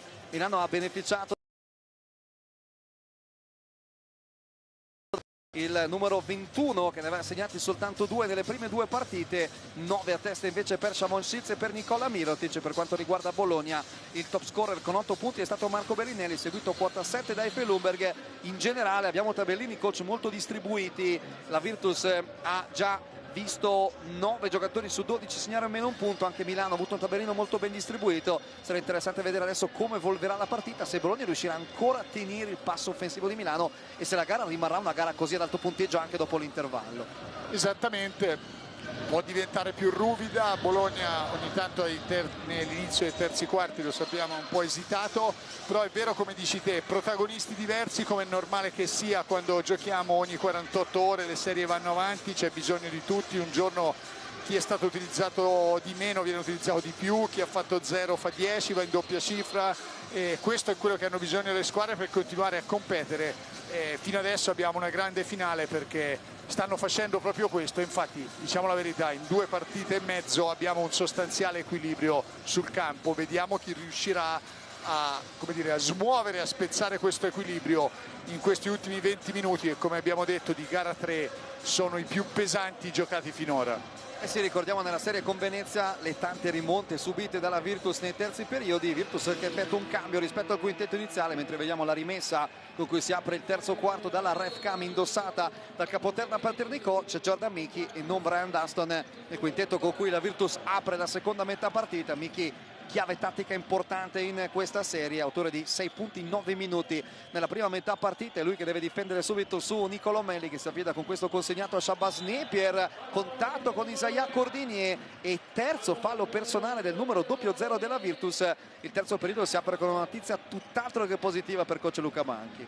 Sì, perché ovviamente l'atletismo di Cordinier è fondamentale in tutti questi matchup difensivi, che tu lo spenda su Shields, su Napier, ma poi anche in attacco per creare degli 1 contro 1, e Bologna non ne ha tanti di questi giocatori. E adesso non a caso Milano va proprio lì a coinvolgere Cordinier in questo pick and roll, poi Shields tira sopra il transalpino, sbaglia la tripla a rimpalzo, l'ultimo tocco è di Nicolo Melli, possesso Virtus Segafredo Bologna. Credo che non fosse un caso subito dopo il terzo fallo commesso da Cordinier il fatto che Milano ancora sia andata a battere lì proprio per mettere in difficoltà il francese, accoppiato in quel caso a Shavon Shields. Per adesso Luca Banchi lascia in campo Cordinier, che chiaramente per il modo che ha di giocare non può prescindere da essere sempre fisico, sempre estremamente tosto in campo, e adesso dovrà farlo nonostante i 3 falli a carico. Consegnato di Mickey proprio per Cordinier, che la mette per terra, gioca un pick and roll con Jordan Mickey, coinvolto Bellinelli che va in punta da Cordinier, Cordinieri attacca l'area pitturata, finisce per terra, poi Napier prova a guadagnarsi la palla a 2, è così, è palla a 2, possesso alternato, dice Virtus Bologna. La Virtus grazie alla freccia non perde palla nonostante la caduta di Cordinieri, però rimane solo 1,5 secondi per andare al tiro per la Segafredo.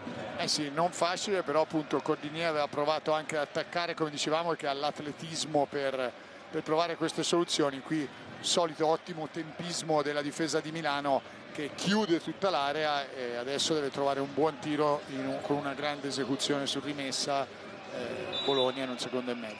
Si serve un tiro rapido alla Virtus, rimessa dal fondo di Cordinieri, prova a liberarsi Bellinelli, Tonutelli addosso, ma Bellinelli segna lo stesso. 1,5 secondi sono stati più che sufficienti per il capitano della Virtus. Tonuto non voleva spendere il fallo, ha fatto il possibile, ma Bellinelli pareggia la gara a quota 46 con un grandissimo canestro. Qua pasticcia Napier sul pick and roll, la perde, corre Bologna in transizione, Cordinieri si spazza per ricevere l'assist di Schengelia, preferisce non tirare, scambiare con Bellinelli, si va poi da Schengelia, ancora accoppiato a Melli come era successo nel primo quarto, taglio flash di Paiola, alto basso per Jordan Michi, ultimo tocco di Milano, possesso Virtus, adesso tanta energia e tanta rapidità anche nel muovere la palla in attacco da parte della Segafredo come nei suoi giorni migliori. Sì, poi sono stati bravi a non forzare dopo il recupero perché non vogliono sbagliare un contropiede per prenderne un altro, sono andati a leggere il mismatch, però brava anche la reazione di Milano a sporcare quello che era un vantaggio importante vicino al canestro di Bologna. Ancora rimessa per Bellinelli, questa volta l'esito non è lo stesso dell'azione di prima, ma c'è un grande tap-out di Cordinieri che significa extra possesso per la Virtus, end off Bellinelli raddoppiato, serve Michi su cui recupera bene Melli, Michi saltando per non finire fuori, riesce a tornare da Bellinelli, no look, Michi le ha rovesciato sul raddoppio della difesa di Milano, lo sbaglia e non di poco. Qui bravissima l'Olimpia a raddoppiare, recuperare, poi ancora essere aggressiva in difesa, grande scarico di Napier per liberare al tiro Stefano Tonut che manda bersaglio la tripla ed è Milano che si guadagna 3 punti di vantaggio. E qui Bologna che doveva spendere un fallo perché non era in equilibrio per fermare questo tipo di penetrazioni e quindi poi ha subito una tripla aperta. Bellinelli prova a replicare da 3 punti, sbaglia, rimbalzo per Niccolò Melli, i punti di Tonut sono i primi per lui di questa gara 3, adesso Mirotic corre bene in transizione, prende posizione contro Schengelia, buona la difesa del Giorgiano, Mirotic sbaglia e grande lotta su questo pallone e c'è vincitore Isaiah Cordinieri che mette Paiola in condizioni di partire verso la metà campo avversaria, poi il no look di Schengelia per Cordinieri, ottimo recupero di Napier, palla deviata fuori da Milano, grande intensità da entrambe le parti in questo inizio di terzo periodo. Sì Matteo, perché i giocatori sanno che da un recupero può nascere un canestro che altrimenti ora fanno sempre più fatica a segnare perché ci sono sempre più corpi, contatti, mani e stanchezza, per cui è quasi un gol prendersi un vantaggio. Guarda qua anche quanto per lottare dentro l'area, quanto c'è stato Michi, 2 volte non era riuscito a finire, stavolta l'ha vinta lui su Melli e sugli aiuti, ma sono delle vere e proprie battaglie. Dopo che Bellinelli aveva costretto Milano al cambio, Tonut non tira, serve Mirotic all'ultimo momento, recupera Michi sul 33 dell'Olimpia, commette fallo, 2 liberi per Nicola Mirotic, qua la scelta di Stefano Tonut che invece che tirare ha servito il 33, vediamo se il fallo viene giudicato sul tiro oppure no, di questo si stava lamentando Ettore Messina, c'è un conciliabolo fra gli arbitri, questo intanto è il secondo fallo di Jordan Michi. E adesso si deciderà se concedere o no 2 liberi a Mirotic. Ora io credo che i liberi perché intanto sta accendendo delle scintille tra Shabazz Napier e qualche avversario. Napier sta cercando di avvicinarsi a questo huddle, questo raggruppamento dei giocatori della Virtus che l'hanno spinto via, questo ha acceso un po' la temperatura in campo. Sì, tutte cose che ci stanno. Dicevo che là probabilmente Messina voleva un canestro buono per interferenza al ferro, credo, ma sui liberi credo che ci siano. In realtà poi c'è stato uno dei pochi errori, no, di comunicazione, tra l'altro tra 2 giocatori esperti come Belli e Schengelia che non si sono capiti su quel primo drag, cosiddetto drag, cioè un pick and roll giocato in transizione laterale. Vedi, ha dato canestro buono, infatti valido. Quello che ti dicevo, perché hanno parlato di interferenza al ferro.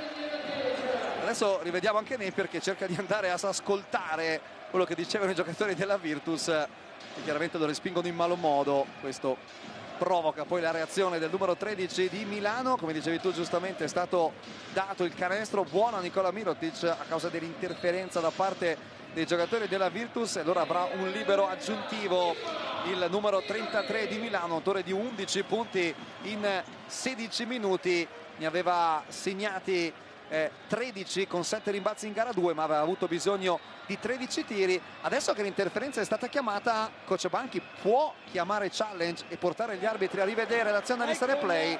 Non sarebbe stato possibile farlo per Messina se non avessero chiamato interferenza. Adesso che l'interferenza è stata chiamata c'è la possibilità di stare play. Sentiamo gli arbitri. Vai in slow motion.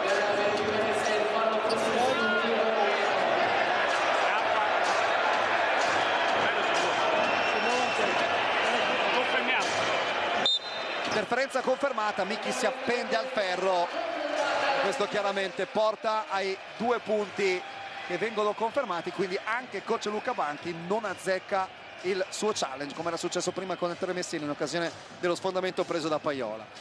Credo che anche lui a questo punto abbia voluto parlarci sopra e approfittare di questo, perché poi credo di essere stato abbastanza consapevole del fatto che Micchi aveva fatto sciocchezza nell'andare direttamente sul saltare al ferro, e non c'era motivo.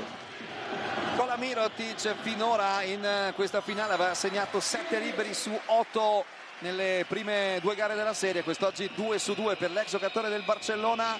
Sono 4 le lunghezze di vantaggio di Milano. Nepier in marcatura su Alessandro Paiola. Bellinelli si muove seguito da Stefano Tonute. Paiola si incrocia con Schengelia, uscita di Cordinier, non riesce a creare vantaggi Bologna, prova a farlo adesso con Bellinelli che forza il cambio difensivo di Milano. Esattamente come prima, la conseguenza è che Micchi può avvicinarsi al ferro contro il giocatore più piccolo e andrà a schiacciare per la seconda volta nel giro di pochi minuti. Grande esecuzione di Bologna, prima lo stagger per Cordinier che poi diventa un'uscita di Bellinelli, cambio e spaziatura perfetta per lasciare l'area libera a Jordan Micchi. E adesso transizione con Bellinelli che rifiuta il tiro preferendo innescare Cordinier che invece la perde. Bravo Paiola che impedisce a Shields di accelerare superando la metà campo e dà tempo ai compagni di recuperare, ma Milano è ancora più brava perché libera nell'angolo Mirotic, tripla bersaglio e transizione portata a termine con il più 5 Olimpia come conseguenza. Questa è la differenza, Matteo, questa opportunità l'aveva la Virtus per il potenziale vantaggio, perché poteva una quasi tripla da prendere in transizione per Bellinelli, poi l'indecisione con Cordinier, la palla persa, il non fallo sprecato dall'altra parte quando sei fuori equilibrio, e quello creava tutti quegli svantaggi, dal vantaggio possibile per la Virtus al -5, adesso se non sbaglio anche il quarto fallo di Cordinier. Quarto fallo di Zaya Cordinier che è rimasto in campo per tanti minuti con la sua energia con 3 falli. Chiaramente ha giocato un po' con il fuoco coach Luca Banchi che aveva bisogno evidentemente in questo momento della partita del 0-0. Qua però quarto fallo e quindi per tanti minuti a questo punto dovrà tenerselo in panchina il coach della Virtus. Comunque Bologna continua a rispondere colpo su colpo a Milano. Alessandro Paiola con la sua penetrazione ha interrotto quel mini momento favorevole alle Assetto Emporio Armani, riportando la Virtus a un solo possesso di ritardo sul -3, e adesso tanti minuti in panchina per Cordinier e zona sulla rimessa dal lato direi per la Virtus con Devon Hall che ha davanti Bellinelli. Si va nell'angolo da Melli, ribaltamento, Nepier attacca il close out di Paiola, ancora Shields con spazio per la tripla che non va a segno. Melli lotta a rimbalzo, finisce per terra, cade anche piuttosto male, fortunatamente si rialza mentre Bologna parte in transizione. Shields rallenta Bellinelli che deve tornare da Paiola, nel frattempo Schengelia però trova spazio per ricevere e poi vola a inchiodare a 2 mani. -1 Virtus Gaffredo Bologna. Sì, Bologna c'è, Bologna sta giocando bene, ma quando la nostra camera sugli arbitri ha inquadrato la reazione di Luca Banchi prima era proprio per quello che ti dicevo, evidente era il momento in cui non avevano speso fallo in contropiede e non sfruttato la transizione con il cinismo con cui invece l'hanno sfruttata adesso fino ad arrivare a questa schiacciata. Melli vorrebbe l'end-off però, a cui Bellinelli nega la prima ricezione. Si deve andare allora da Nepier in punta, show di Bellinelli, tripla di Nepier sbagliata, la palla gli torna magicamente nelle mani, lui cerca di inventarsi un passaggio dietro la schiena che Nikola Mirotic non ha letto e non ha anticipato, palla persa per Milano. Adesso Heinz prende il posto di Melli, Bologna ha nelle mani il potenziale pallone del sorpasso. Eh sì, Milano si era guadagnata un altro extrapossesso, però forse sì, una giocata era anche un buon passaggio, ma insomma lì anche il tuo compagno può non essere pronto, per cui sai, questi sono momenti che ti prendi un rischio perché poi non usi l'extra possesso e c'è canestro e fallo dall'altra parte. Credo almeno di Paternicò ha chiamato fallo alla difesa. Vediamo gli arbitri se cambiano la decisione. È sfondamento. È cambiato dopo aver parlato con Baldini. È sfondamento di Toko Schengelia, questo è un fischio molto molto importante. Gli arbitri si sono parlati, hanno cambiato la decisione iniziale. Qua coach, lo andiamo a rivedere, la posizione di Mirotic sembrava abbastanza solida in effetti, poi c'è stato anche il colpo piuttosto alto. No, bisogna capire se il contatto era in precedenza, perché dopo lui andava a sondare, però c'era un corpo a corpo il difensore di Schengelia e lì non so che cosa aveva chiamato prima Paternicò, ma ho visto distintamente che da davanti a me Paternicò chiamare il fallo alla difesa, ma Baldini è stato sicuro nel chiamare lo sfondo. Adesso per Bologna il quintetto con tanti punti nelle mani, Bellinelli, Lumberg e Schengelia in campo contemporaneamente. Flaccadori libera Voigtmann, finta su Paiola, poi tripla di Jonas Voigtmann che ritrova l'equilibrio dopo aver fatto saltare Paiola con la finta.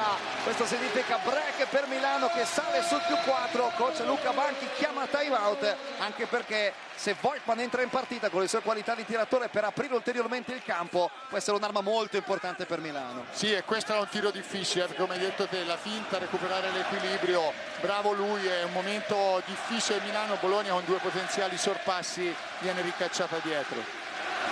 Qui rivediamo il canestro di Jonas Voigtmann, finora in questa finale solo 2 punti in totale con nessuna tripla tentata. Questa la segna, sentiamo Luca Banchi. If you bring the ball down, is to deliver the ball and to go into the next play. Go, go,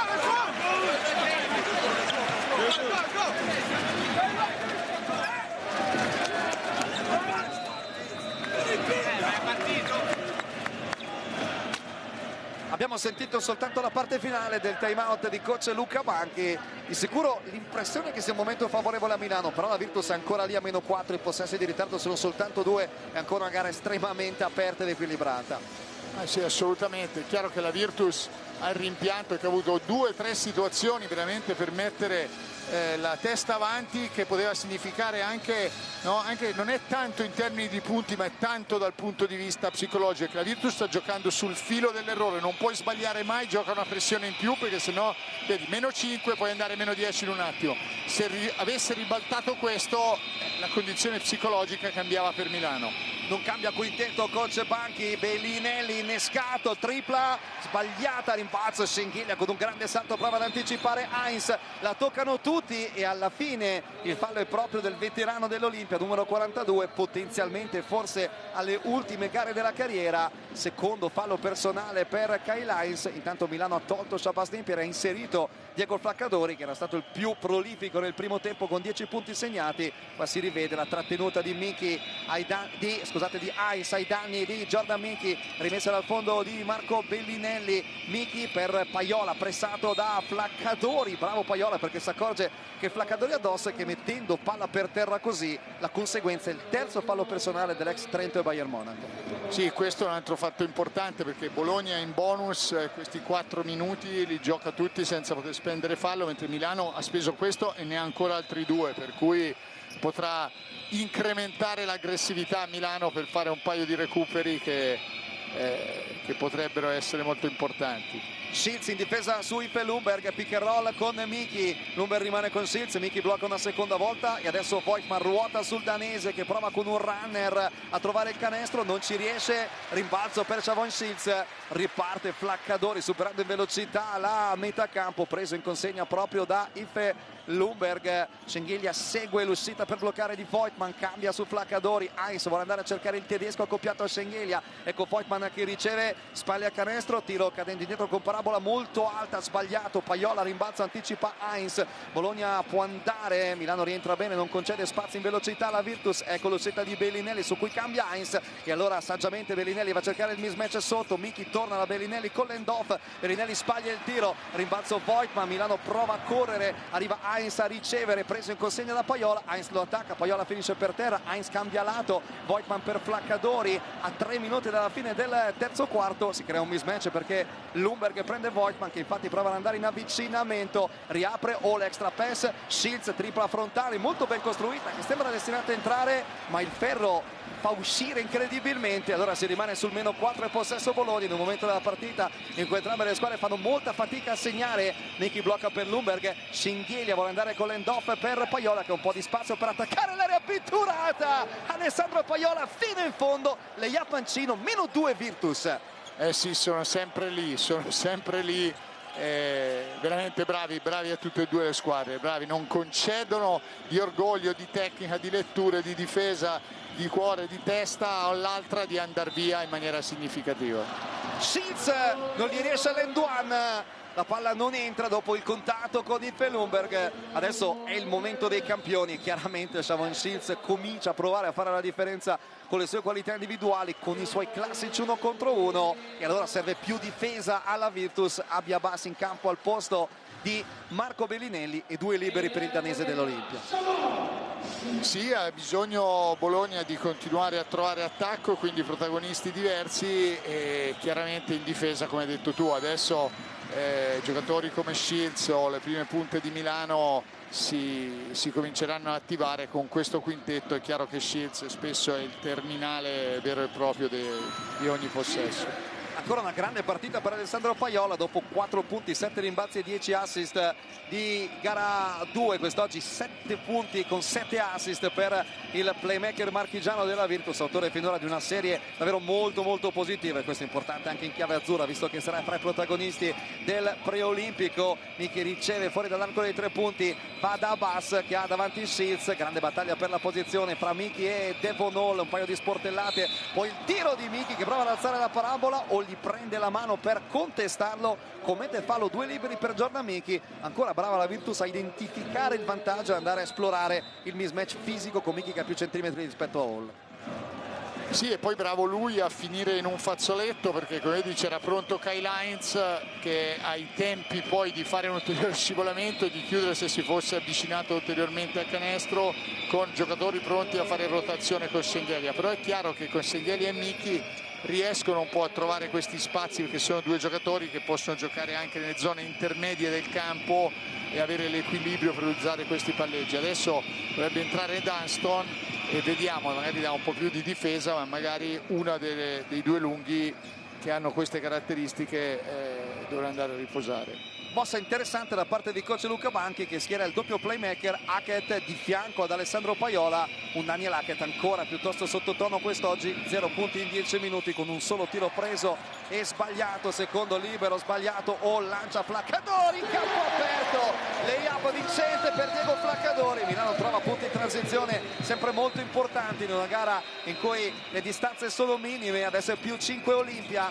Paiola va da Hackett marcato da Devon Hall, pick and roll con Miki, Hackett serve Paiola, scambio, ancora Hackett in punta, altro pick and roll con Miki, questa volta Voigtmann cambia, si va nell'angolo, dentro Scinghelia per Miki per sfruttare il mismatch, Miki sposta Hall ma arrivano in 2 a cercare di fermarlo e ci riescono Voigtmann e Heinz. Milano riparte con Shields, Voigtmann in punta, cerca di spedire la palla dentro per Heinz, non riesce a trovare il destinatario di questo passaggio, dà la possibilità a Bologna di andare in transizione ma anche la Virtus la butta via. Adesso serie di errori da una parte e dall'altra con possibilità sprecate in superiorità numerica sia per l'Olimpia che per la Virtus. Adesso Milano deve attaccare contro la difesa schierata, Shields contro Abbas, penetrazione, Miki aiuta e stoppa Shavon Shields, poi la palla vagante la prende ancora il danese, giocatore di passaporto danese dell'Olimpia, ribaltamento per Devon Hall che attacca sul blocco di Voigtmann, sul cambio difensivo rimane Hall con Scinghelia, lo punta, cerca l'isolamento, parte in penetrazione, quando la difesa collassa riapre per la tripla di di Seitz che non va a segno,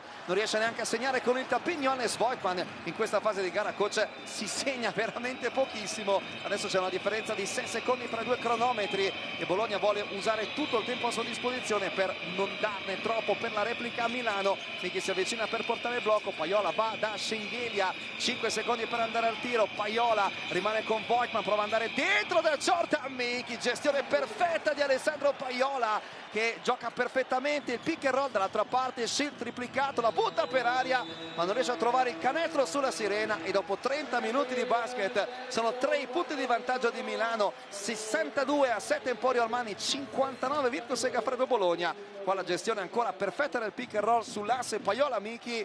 Adesso l'ultima pausa e poi torniamo qui all'Unipol Forum per raccontarvi il gran finale di una gara 3 che promette scintille fino all'ultimo secondo. Pausa per noi e poi quarto di gara 3.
Siamo passati, coach, dai 54 punti totali nel primo quarto ai 31 totali nel terzo, quello che non cambia il grande equilibrio. Sì, alla fine punticino in più sono sempre ad un tiro di distanza. La sensazione è che Bologna abbia fatto benissimo le cose più difficili, è mancata in 2-3 con la cattiveria, con il cinismo di spendere un fallo in transizione, di buttare via una palla quando poteva avere il campo aperto, proprio quello per ribaltare psicologicamente, andare lei di quel canestrino avanti che significherebbe tanto proprio dal punto di vista della fiducia e mentale, mentre Milano è sempre stata brava a tenersi su questo vantaggio fino adesso, sempre in vantaggio con loro attaccati, e quindi una grande forza di Milano nel condurre sempre con personalità. Ancora il quintetto con il doppio playmaker per la Virtus, sbaglia Flaccadori il primo tiro del quarto periodo, c'è Polonara in campo da numero 4, molto importante vedere quello che riuscirà a dare il 33 della Virtus, protagonista nel finale di gara 2. Napier manca l'anticipo su Hackett che può andare fino in fondo a segnare i primi 2 punti della sua gara 3, molto importanti perché riavvicinano Bologna sul -1. Paga la scelta di accoppiare Hackett e Paiola, utilizzando sostanzialmente Hackett da numero 2 in questo quintetto per coach Luca Banchi. Pick and roll fra Napier e Melli, a pass stoppa il capitano di Milano che non riesce a completare l'azione con la schiacciata. Grandissima giocata difensiva di Abiabas, dall'altra parte Dasto corre bene per il campo, rimane accoppiato a Demonò vicino a canestro, va a giocare con il semigancio, sorpasso Virtus. Ed eccolo stavolta il cinismo di Bologna, di 2 grandi giocate ma pazienza nel contropiede per portarla lì che gli dà il primo vantaggio. E in un quintetto poco offensivo e senza Schengelia e senza Bellinelli, però il canestro di Hackett, la difesa e poi un buonissimo attacco in transizione. Eh sì, con questo quintetto fondamentali per la Virtus i punti in transizione. Qua invece è fondamentale la classe individuale di Shabazz Napier che manda letteralmente al bar la difesa della Virtus con una sua grande giocata, più uno Milano. Polonara scambia con Hackett, blocco, Voigtmann cambia, prende Hackett che li tira sopra, non segna, rimbalzo per Niccolò Melli, sembra aver preso fiducia Hackett dal canestro precedente ma non riesce a replicarlo, sbagliando il tiro frontale, show di Polonara sulla penetrazione di Napier che riesce a inventarsi un canestro pazzesco in rovesciata. C'è anche il contatto falloso. Napier, quando sente il contatto, la butta per aria, la palla magicamente cade nel canestro e avrà anche il libero aggiuntivo. Sì, campioni, come hai detto tu, in questo momento siamo nel quarto della partita di gara 3 che veramente pesa, e nel momento che dicevamo, no? In cui Milano per la prima volta si vede superata, anche se di un punticino, da Bologna. Due grandi giocate di Napier. Adesso Bologna deve rispondere ancora dall'altra parte. Si gode lo spettacolo di gara 3 anche Colin Sexton, la stella degli Utah Jazz, e adesso è più 4 Milano dopo il libero supplementare segnato da Shabazz Napier, che si mette a difendere su Daniel Hackett. Lundberg riceve in punta, aspetta il blocco da parte di Dunston, Mirotic arretra, Lundberg va in penetrazione, Flaccadori recupera ma da dietro commette fallo su Ife Lundberg che butta la palla per aria e si guadagna 2 tiri liberi. Adesso da entrambe le parti servono i campioni, servono i giocatori con i punti nelle mani che facciano qualcosa in più. Lo sta facendo Shabazz Napier, prova a farlo da questa parte anche Ife Lundberg. Sì, in controllo, l'esperienza di Dunston che dopo il taglio, il roll, blocca l'aiuto di Mirotic eventuale su quella penetrazione e lascia quello spazio. Sfiorato all'azione del possibile 2+1 per Bologna. Aveva segnato finora 7 punti in 20 minuti di media nelle prime 2 partite il nativo di Copenaghen, che adesso con questo tiro libero sale a quota 8 punti in 12 minuti in questa gara 3. È tornato in campo in gara 1 dopo aver saltato tutta la serie convenienza, si era fatto male in gara 2 dei quarti di finale contro Tortona, -2 Virtus dopo il 2-2 di Felumberg. Adesso la classica situazione per Milano con il lungo, in questo caso Melli, che porta palla per poi consegnarla nelle mani di Shabazz Napier. Blocco da parte di Mirotic, Polonara cambia, rimane con Napier che lo attacca dopo il crossover, impossibile per Polonara contenere la penetrazione di Shabazz Napier. Canestro non valido, fallo giudicato on the floor e quindi soltanto rimessa per Milano. Sì, qui fallo sul palleggio. Poi chiaramente la grande classe di Napier, che immediatamente appena sente il contatto prova a recuperare, ma insomma è stato un attimo dopo che c'era stato il fallo. Adesso, considerando i 4 falli di Cordinier, molto importante anche il rendimento di Abbas, che viene messo lui in missione difensiva sul più pericoloso avversario in campo. Shabazz Napier, una magia per mandare a segnale Nikola Mirotic. Sta veramente salendo in cattedra il prodotto di Connecticut in questa parte iniziale del quarto periodo. È tutto suo questo +4 Milano. Palla nell'angolo, Polonara attacca il recupero di Mirotic, prova a servire il taglio di Dunston, si chiude molto bene la difesa di Milano che provoca la palla persa. E poi Hackett, per non subire un canestro facile in transizione, preferisce fermare con un fallo la corsa di Devon Hall. Milano ha ripreso un po' di inerzia grazie soprattutto alle giocate di Shabazz Napier.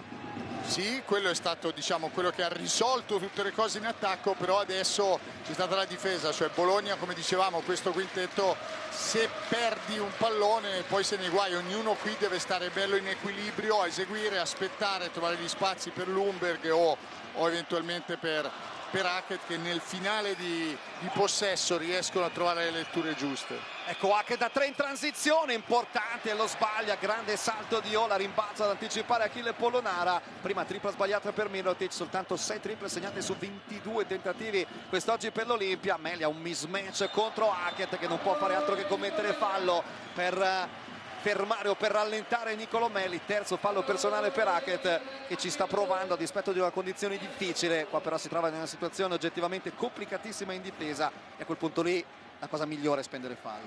È vero, c'erano 2 falli obbligati, però adesso è in bonus, quasi 7 minuti nel quarto fuori casa con il bonus per la Virtus, è veramente tantissimo. Napier guarda il ricciolo di Mirotic, tiene aperto il palleggio, Melli prende posizione contro Polonara, Napier prova a bloccare con il crossover a Bass, esitazione, poi va dentro al ferro a segnare lei a Pancino, micidiale l'esitation di Shabazz Napier, che poi ricadendo a terra colpisce in modo involontario anche Daniel Hackett. Time out per coach Luca Banchi, adesso un uomo solo al comando di nome Shabazz, di cognome Napier. Sì, adesso lui è in totale controllo e padronanza, perché la Virtus non ha più tante armi, può soltanto che cambiare in quella situazione. Sul cambio lui ormai apre il campo e si attacca a Polonara.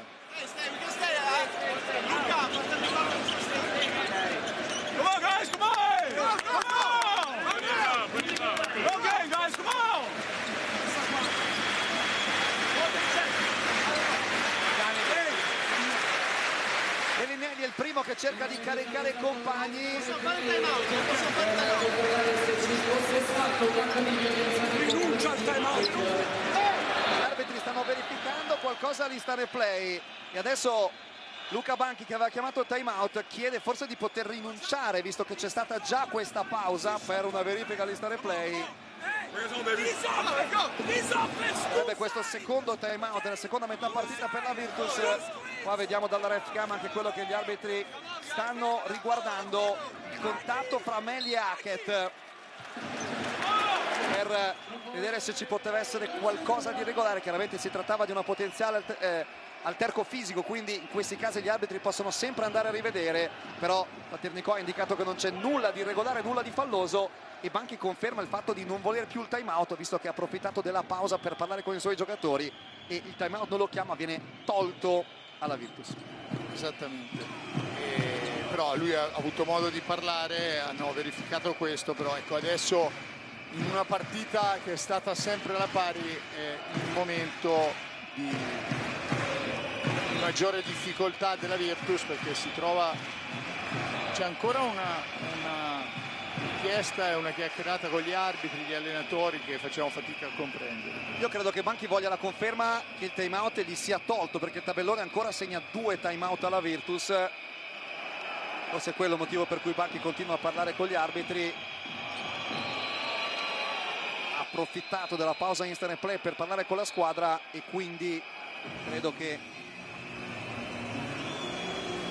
voglia la conferma del fatto che il time out non gli sia stato assegnato. Sì, hanno ancora quindi 2 time out. Viene tolto, vedi, adesso anche sul tabellone c'è un solo time out Virtus. Questo era il motivo della richiesta ulteriore di coach Luca Banchi, che voleva avere la conferma che non gli venisse accreditato il secondo time out. Meno 6 è possesso Virtus, Napier accoppiato ad Hackett, riceve Lundberg che ha davanti Devon Hall, Schengelia si avvicina per portare il blocco, Lundberg attacca, Hall arriva fino al ferro ma deve scaricare perché non ha l'angolo per andare su per il tiro. Reazione di Mirotic, possesso Bologna con 9 secondi per andare al tiro. Eh sì, dicevamo, momento di massima difficoltà di Bologna, deve necessariamente trovare un canestro per rimanere in scia. Rimessa dal fondo di Lundberg, Napier a difendere sulla rimessa, Hall prende Daniel Hackett, c'è Heinz con Schengelia che in campo da numero 5 adesso con Polonara al suo fianco. Abbas prende, spara e segna, Abia Pass ancora, dà punti importantissimi alla Virtus con questa tripla, sale a quota 8, meno 3 Segafredo. Che cuore la Virtus, tutto quanto, e poi già un paio di volte da rimesse, una volta la tripla di Belido con 1 secondo e mezzo, stavolta direttamente di Abbas, trova punti dove è veramente difficile, rimane attaccata lì. Dall'altra parte ancora Napier, questa la sbaglia nell'angolo, Mirotic insegue la palla, la salva in campo, ma Schengelia con un grande salto anticipa Napier, poi va in transizione virata proprio su Napier che gli tocca la palla, Schengelia si tuffa, Abbas per Polonara, tripla sbagliata, ma ha fatto una cosa pazzesca Schengelia per conservare il possesso, poi gran rimbalzo di Nicola Mirotic. Adesso è veramente una partita in cui vediamo tanti extra sforzi da entrambe le parti, grande battaglia per la posizione fra Mirotic e Schengelia. Napier la butta via, non ci sono direi deviazioni, il possesso è della Virtus, credo che non si siano intesi i due giocatori e Napier ha ricalato una palla persa. Adesso coach Messina rimanda in campo Schiltz per Flaccadori e Melli per Kyle Heinz, vediamo, no, per Mirotic, giocano insieme Melli e Heinz. Detto ancora più duro dentro l'area sugli aiuti difensivamente, non possono speculare su nessuno perché i cambi di entrambi lunghi adesso tengono tantissimo e quindi là si affideranno a Schiltz e Napier, guardie che creano, e di qua a far muro con Melli e Heinz. Sì, situazione abbastanza insolita vedere Melli e Heinz giocare insieme, ultimamente li aveva soprattutto alternati Coccetto Messina. Lundberg buca la difesa dell'Olimpia, va fino in fondo, non arrivano gli aiuti nonostante adesso ci sia in campo un quintetto estremamente difensivo nei lunghi soprattutto. Esattamente, stranissimo, che è bravissimo Lundberg a prendere il tempo ad Heinz che solitamente mette il suo corpo lì, però questo è lo svantaggio che dicevamo prima di Bologna, che deve difendere al limite necessariamente, però con il bonus lì adesso sono 2 tiri liberi che danno tanto respiro a Milano. Chiaro che questa è una mossa da un certo punto di vista rischiata da parte di coach Luca Banchi, probabilmente è necessario prendersi questo rischio, un quintetto più piccolo che può aprire il campo ma che non devi pagare troppo in difesa, e come dicevi tu in bonus contro una squadra più grossa il rischio è far guadagnare a Milano tanti tiri liberi nei 5 minuti che mancano da qui alla fine della partita. Eh sì, ma non può fare altrimenti, perché hai visto, a maggior ragione adesso con questi due totem di esperienza, di peso, di tempismo eccetera che ha Milano per intasare l'area, ha bisogno di creare movimento e di aprire questo campo, per cui brava la Virtus a essere sempre a un tiro di distanza, perché Milano sta veramente in ogni quintetto che propone, sta comunque giocando bene, sfruttando sempre tutte le caratteristiche dei suoi giocatori. Lumberg rimane sul cambio difensivo contro Heinz, lo sfida, si butta dentro, perde palla, la riprende, tutto regolare, tripla di Abbas, sbagliata e non di poco, rimbalzo per Melli, qui Abbas fuori ritmo su questo passaggio di Lumberg dopo che aveva pasticciato il nativo di Copenaghen. Più 3 possesso Milano, Napier è con Daniel Hackett, si va da Shields in punta, a basso di lui, blocco da parte di Heinz, Shinghiglia ruota sul Shields, lo sfida con una serie di palleggi incrociati, attacca a centro area, tira cadendo indietro, adesso è il momento di Shavon Shields, lui e Napier si passano il testimone, prima Napier aveva provocato il break per Milano qualche minuto fa, adesso è Shields con questo gran canestro in 1 contro 1 a portare l'Olimpia sul più 5. Eh sì, è chirurgica Milano, hai visto che adesso, come dicevamo, con Heinz che cambia, lui tiene l'1 contro 1 di Lumberg e poi di là 1 contro 1 se la giocano, o Shields che può fare sti canestri qua, cosa gli vuoi dire anche la difesa di Bologna, o a Napier, ma Shields addirittura contro Schengelia.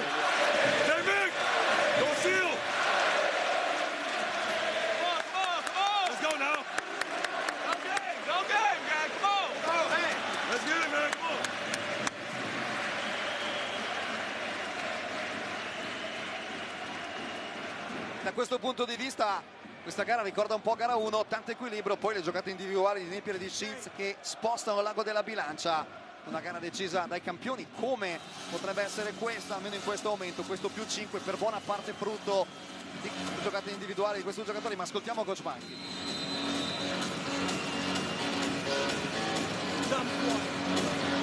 Okay, down 4. If they switch you on, if they don't, you come, we go into the center side. Intanto questo gioco pollice 4 che probabilmente sarà un pick and roll o pick and pop se non cambiano, per vedere secondo la difesa di Milano se cambiano di rollare, poi non so qual è la loro continuità, o viceversa, altrimenti usare un pop probabilmente per ribaltare, per creare movimento, però adesso vediamo se questo pollice 4 è esattamente questo. Adesso Miki da numero 5, Schengelia da 4, Abbas da 3 nel quintetto della Virtus con Daniel Hackett e Ife Lumberg, ancora fuori Marco Bellinelli. Milano conferma la coppia di lunghi Heinz Melli per essere lì a lavorare forte in difesa. Schengelia porta il blocco, Melli ruota su Hackett, il georgiano riceve accoppiato a Shabazz Napier che prova a toccare il pallone, riesce a farlo una prima volta, poi però provoca il contatto con Schengelia e commette il suo secondo fallo personale, soltanto il secondo di squadra per l'Olimpia in questo quarto periodo. Sì, infatti come dicevamo ne può spendere ancora altri 2, questa è un'ottima situazione per Milano. Qui invece, come avevamo detto, il pick and roll con il numero 4 con Schengelia fa pop, sul cambio Miki doveva tagliare, non l'ha fatto e quello ha bloccato un po' la continuità di Bologna e poi Schengelia si è messo comunque in proprio perché ha quelle caratteristiche. Vediamo se la rigiocano. Torna Cordinier intanto in campo, gravato di 4 falli. Miki per Schengelia contro Devon Hall, si crea spazio con il movimento, poi però sbaglia il tiro e rimbalzo per Shabazz Napier. Milano più 5 palle in mano, possibilità di scavare un solco importante a 3 minuti e mezzo dalla fine del quarto. Hackett a difendere, occhi negli occhi con Shabazz Napier, consegnato per Shavon Shields su cui c'è Lumberg. Schengelia cambia, prende Shields che riattacca una seconda volta, lavora sul piede perno, libera nell'angolo Melli, 2 secondi, Melli attacca il close out di Miki dopo l'esitazione, il tiro non trova il ferro, quando la palla la raccoglie Kyle Heinz è troppo tardi perché sono già scaduti 24 secondi, meno 5 ma possesso Virtus. Sì, stavolta una gran difesa della Virtus, gran difesa di Schengelia su Shields che ha tenuto e lui è stato costretto a scaricare, però in attacco aveva fatto la cosa giusta. Bologna è andata a leggere quel mismatch, ma Schengelia mi sembra anche legittimamente un po' stanco e non è riuscito a finire da dentro l'area con la rapidità necessaria contro Hall. Entra Paiola al posto di Daniel Hackett, rimane fuori Bellinelli, a cui coach Banchi preferisce il Lumberg in questo momento della partita. Melli cambia su Cordinier che si alza per la tripla, non la segna, rimbalzo lungo per Jordan Mickey, extra possesso importantissimo per Bologna, 2 minuti e 50 secondi dalla fine. Schengelia con Heinz addosso, va per l'anticipo, tocca la palla e la devia fuori il 42 di Milano, ed ecco che Banchi rimette Bellinelli mentre c'è Mirotic in campo per Milano. Esce Cordinier, rinuncia un po' di difesa il coach della Virtus per mettere in campo giocatori con più punti nelle mani. Sì, è obbligata anche a vedere se un assist per Beli o qualcosa sui cambi, sulle uscite, invece che soltanto i cambi sui pick and roll, perché altrimenti Milano può veramente soffocarti e murarti vivo con questo quintetto qua dal punto di vista difensivo. Poi se succede che prendi il ritmo può spendere falli e ne avrà ancora uno oltre a questo. Terzo fallo personale per Devon Hall, anche il terzo di squadra per le assenti in questo quarto periodo. Adesso ancora quintetto con punti nelle mani per Bologna, Bellinelli, Schengelia, Lumberg in campo contemporaneamente. Chiaro che con 5 punti da recuperare bisogna privilegiare l'aspetto offensivo dal punto di vista della Segafredo. Rimessa a Bellinelli, palla nelle mani di Paiola in punta contro Shabazz Napier, blocco di Bellinelli, cambio difensivo da parte di Milano. Hall prende Paiola, Bellinelli liberato, finta su Mirotic, poi dentro per Mickey, fallo di Napier che si è trovato in un mismatch, era addosso al 25 della Virtus e prima della sua ricezione ha speso il fallo. Adesso anche Milano raggiunge il bonus, quarto fallo di squadra per l'Olimpia. Sì, come dicevamo nel primo tempo, no? Però sei col piede e con le due mani sulla schiena e col ginocchio, e qui lì fischiano in automatico, al di là che ci sia stata spinta molto decisa oppure no. Rimessa di Bellinelli, Mickey accoppiato a Mirotic, Paiola in punta, dentro a cercare Bellinelli, Shields recupera su di lui, Bellinelli sbaglia, ma c'è Jordan Mickey con il tap-in per il -3 Virtus. Grande presenza a rimbalzo del 25 di Bologna che riporta la Segafredo a un solo possesso di ritardo, 2 minuti e 15 dalla fine. Melli cambia lato, va da Shields che attacca Lumberg, Mickey scivola sull'aiuto, sbaglia Shields il jumper, grande rimbalzo di Melli che ruba una palla che sembrava già nelle mani di Paiola. Extra possesso importantissimo per Milano, Mirotic perde l'equilibrio ma subisce il contatto falloso di Schengelia. 2 liberi per Nicola Mirotic, ma il rimbalzo in attacco che ha preso Melli vale più di un macigno, vale veramente tantissimo. E queste sono le cose che ti fanno vincere le partite o spesso le serie, che poi si decide su questo, su questi extra possessi, pesano veramente in maniera determinante sulla partita. 2 tiri liberi per Nicola Mirotic, 17 punti per lui in questa gara 3 in 22 minuti con 2 liberi segnati su 2 tentativi. Milano ha segnato 13 liberi su 14 finora in questa partita. Mirotic era 7 su 8 in lunetta nelle prime 2 gare della serie e qua la sua esperienza chiaramente fa la differenza. Giocatore classe 1991 che ha giocato 7 finali in Spagna, 3 con il Real Madrid, 4 con il Barcellona. Lo scorso anno è stato MVP nella finale vinta dai catalani sui Blancos per 3-0. Secondo libero per Nicola Mirotic, segna anche questo. Milano si riporta a 5 punti di vantaggio, 77-72, mentre si entra negli ultimi 2 minuti del quarto. Napier a difendere su Alessandro Paiola, uscita di Bellinelli, Milano cambia e allora si crea un mismatch sotto. Schengelia non va subito da Mickey, ci va Paiola, Mickey ha un vantaggio su Devon Hall. Ancora Bologna con grande lucidità esplora il mismatch e sfrutta il vantaggio di Mickey. Sì, perfetto l'attacco di Bologna, però sempre di costruzione, di fatica, che Milano ti toglie le linee di passaggio e questo ti stanca anche tantissimo. Adesso si avrà la forza di fare una difesa e poi sai c'è 1 minuto e mezzo adesso ed è un possesso pieno, quindi importante perché praticamente ti tolgono anche tutte le possibilità di vedere un tiro da 3 punti per il pareggio la difesa di Milano. Aiuto di Mickey su Napier, poi recupero su Melli che torna fuori per bloccare. Napier parte in penetrazione, brucia Paiola, lei ha rovesciato di altissima scuola, firmato Shabazz Napier per ridare 5 punti di vantaggio a Milano. Bellinelli taglia backdoor, serve Schengelia che va dentro, assorbe il contatto e segna. L'effetto Bellinelli, prima ha creato il suo movimento, il cambio difensivo di Milano, fallo tecnico. No, time out, sì, ho visto il team, era time out chiamato da Concetto Messina. Meno 3 Virtus, dicevo l'effetto Bellinelli, prima creando il cambio difensivo, adesso invece penetrando e scaricando per il canestro di Schengen. Eh sì, perché anche prima quando c'è stato il canestro, rimbalzo in attacco su quel canestro che Belli ha sbagliato da sotto, ma si è creato una linea di passaggio ovviamente. Vediamo il time out di Ettore Messina. Come on, gets Bellinelli, you get Lumberg. Come on, no backdoor, you force him into the pick and we switch.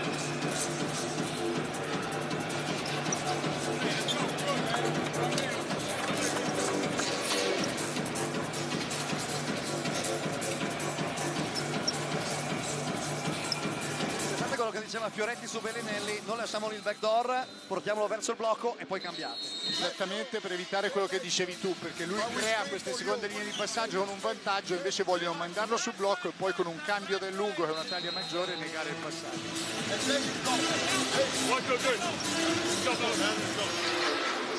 Chiaramente adesso è Marco Bellinelli l'osservato speciale, abbiamo detto la sua presenza in campo al di là dei punti numericamente che segna, crea vantaggi perché forza la difesa di Milano a cambiare in difesa. L'abbiamo visto 2 possessi fa quando Bologna ha esplorato il mismatch che si era creato sotto Miki contro Devon Hall. Adesso rimessa per l'Olimpia che conserva 3 punti di vantaggio, un possesso pieno a 75 secondi dalla fine, rimessa per Devon Hall e Meli chiamato a portare palla, quintetto piccolo con Schinghiglia da numero 5 per la Virtus. Meli in difficoltà nel palleggio, lo aiuta Shabazz Napier che riceve il passaggio consegnato, rimangono solo 9 secondi per l'attacco di Milano. Abbas prende Napier lo sfida, va su per il tiro, non lo segna, rimpalzo per Marco Bellinelli, ultimo minuto, meno 3, palla in mano Bologna, Lumberg marcato da Devon Hall, Schengelia si avvicina per portare il blocco e poi riceve nel mismatch con Hall, vediamo se arrivano aiuti, Schengelia va in avvicinamento, finger roll appoggiato al tabellone, meno 1 Virtus. Eh sì, adesso teoricamente un tiro per parte, Milano ha bisogno di una esecuzione in attacco migliore, era andata al ferro e possessi prima, stavolta ha preso un tiro da fuori, Bologna ha bisogno di una grande difesa per avere il tiro per vincere. A proposito di difesa c'è Cordinier su Chavon Shields, Mirotic con il blocco, poi rolla, Shields la tiene, vuole giocare l'1 contro 1 con Cordinier, sbaglia il layup, si lotta a rimbalzo, la palla finisce per terra, Mirotic la prende, gli arbitri che cosa fischiano? Rimessa Milano, possesso Milano, 15 secondi, punto 2 dalla fine. Shields ha sbagliato un tiro dei suoi, solitamente l'altissima percentuale. Possesso rimane all'Olimpia con 12 secondi per andare al tiro. E qui di tutto, guarda che si decide una finale, una roba su questa lotta sotto canestro tra tutti, chiama un'infrazione di piede l'arbitro Rossi su questa lotta furente di tutti, però che bello, che dai, dispiace che una squadra esca sconfitta stasera, perché veramente sull'ultima palla, su 15, una grande difesa della Virtus, un attacco comunque ben spaziato di Milano, una lotta al rimbalzo, cosa puoi chiedere di più a questi giocatori? Facciamo il time out.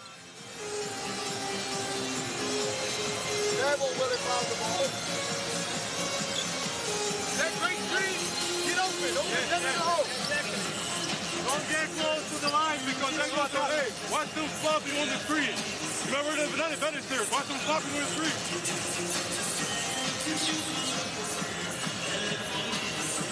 We're on our one with the curve. One with the curve. Okay? You play because first that and Abbas is going to shoot. Yeah. They will go. Hey, they will go for the steal or the foul. Okay? Hey, they will go for steal or foul. Keep the ball tight. Okay, keep an outlet to the miei in case of threat. Keep an outlet. La Messina ricordava una cosa abbastanza scontata, il fatto che Bologna andrà o per il recupero immediato oppure per il fallo, e quindi tenete la palla forte in mano e non perdetela. La discrepanza è di un solo secondo punto 2 perché sono stati rimessi 14 secondi per l'attacco di Milano. Direi che la Virtus, come diceva Messina, o la recupera subito o deve spendere il fallo. Assolutamente, non ci sono dubbi, e poi deve sperare che Milano sbagli i liberi, oppure lei dovrà segnare un tiro da 3, ma Milano può far fallo, insomma dopo diventa lunga, però qui è o recupero o fallo. E adesso potrebbe essere importante per le A7 mettere la palla nelle mani di un tiratore di liberi da buone percentuali. Rimessa affidata a Devon Hall, si muove Shields, si muove Napier, arriva Mirotic che la prende, Abbas non spende subito il fallo, Mirotic la porta verso la metà campo e Abbas alla fine il fallo lo commette. Sarà Nikola Mirotic ad andare in lunetta e direi che almeno a livello di percentuali per Milano non è assolutamente un brutto affare. Quest'oggi Mirotic 4 su 4 ai liberi. Esatto, no? Poi è anche il motivo per cui magari Abbas ha aspettato un secondo, vedere se avesse passato la palla, ma Mirotic giustamente se la tiene, poi fallo obbligatorio. Aveva difeso bene Bologna, ottima esecuzione di Milano, perché nonostante fosse veramente al limite con i secondi, poi si è aperto quell'isolamento per un passaggio sicuro a Mirotic, che era la persona magari migliore per andare a tirare. Se va a rivedere l'instant replay, credo che la review riguardi il tempo che manca da giocare, e se questo è il motivo per cui gli arbitri vanno a rivedere il contatto di Abbas con Nikola Mirotic. Sentiamo la voce degli arbitri.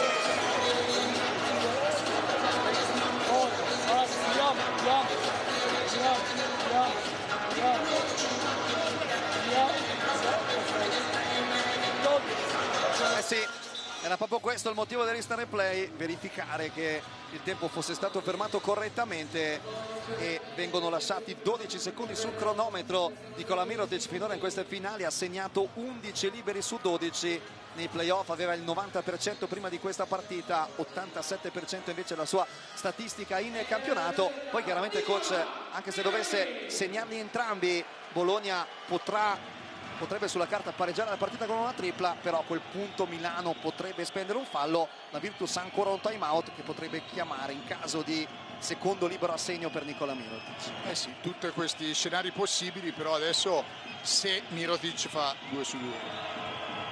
Il primo lo segna, punto numero 20 della partita del nativo di Titograd, classe 1991. Adesso vediamo il secondo libero, se eventualmente Bacchi chiamerà time out nel caso Mirotic lo dovesse segnare, portando l'Olimpia sul +3. La concentrazione dell'ex giocatore del Barcellona, che segna anche questo, soltanto retina. Time out Virtus Bologna 81-78. E adesso il classico dilemma di queste situazioni, coach, per Milano potenzialmente commettere fallo per non subire la tripla del pareggio, però farlo anche nel modo giusto, non chiaramente su un tiratore dal punto di vista dell'Olimpia. Secondo me se Milano può fare fallo lo farà senz'altro, poi magari ascoltiamo. Chiaramente non deve farlo se questi fanno ricezione e tiro da 3, perché darebbe 3 tiri liberi, ma appena c'è una situazione chiara sul palleggio Milano farà fallo.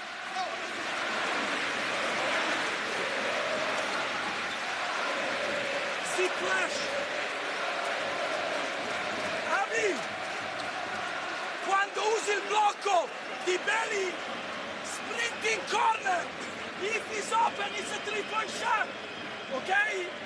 Then it's a flare, okay?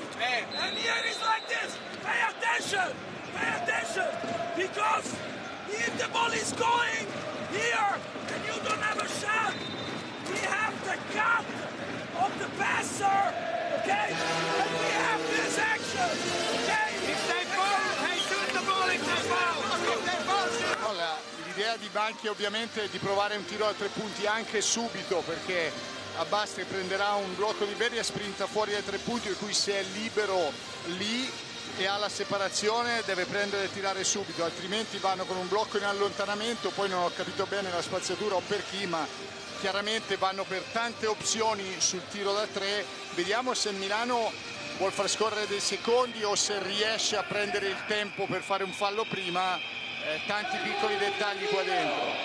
Vediamo chiaramente Milano deve stare attenta anche a non fare fallo prima che la palla venga rimessa in campo. Ecco Paiola, Bass corre nell'angolo, Paiola va da Scinghelia contro Nicolo Melli, arriva Lumber, Milano non commette fallo, Lumber può tirare, Melli lo stoppa, la prende Bellinelli che tira per il pareggio, sbaglia Bellinelli, Abbas, la palla esce, gliela toglie Shabazz Napier a 1 secondo, punto 6 dalla fine.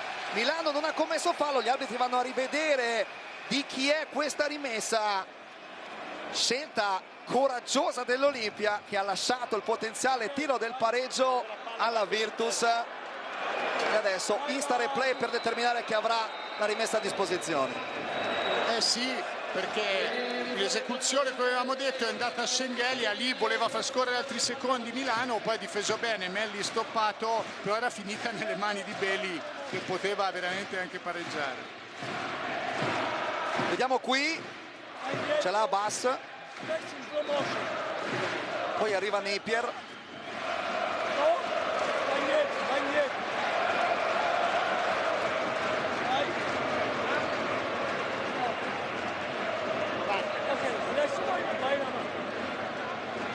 chiaramente Paternicò chiede di rivedere frame by frame.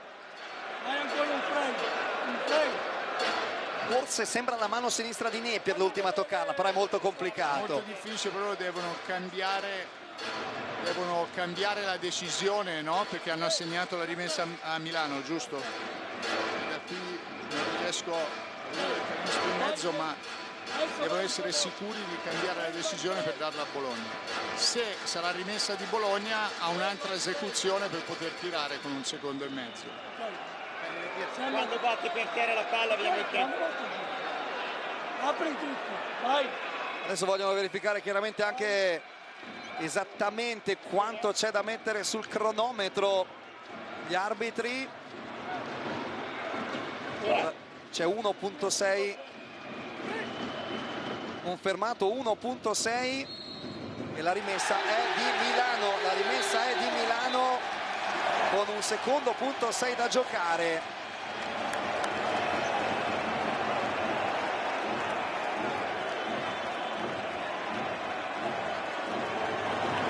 Rimessa assegnata all'Olimpia, e allora a questo punto il traguardo è molto vicino per la squadra di Coach Ettore Messina. Sì, confermato, rimessa a Milano. Adesso chiaramente quello che la Virtus deve provare a fare è rubare palla sulla rimessa, ma direi che il traguardo per le assente Emporio Armani è veramente vicinissimo.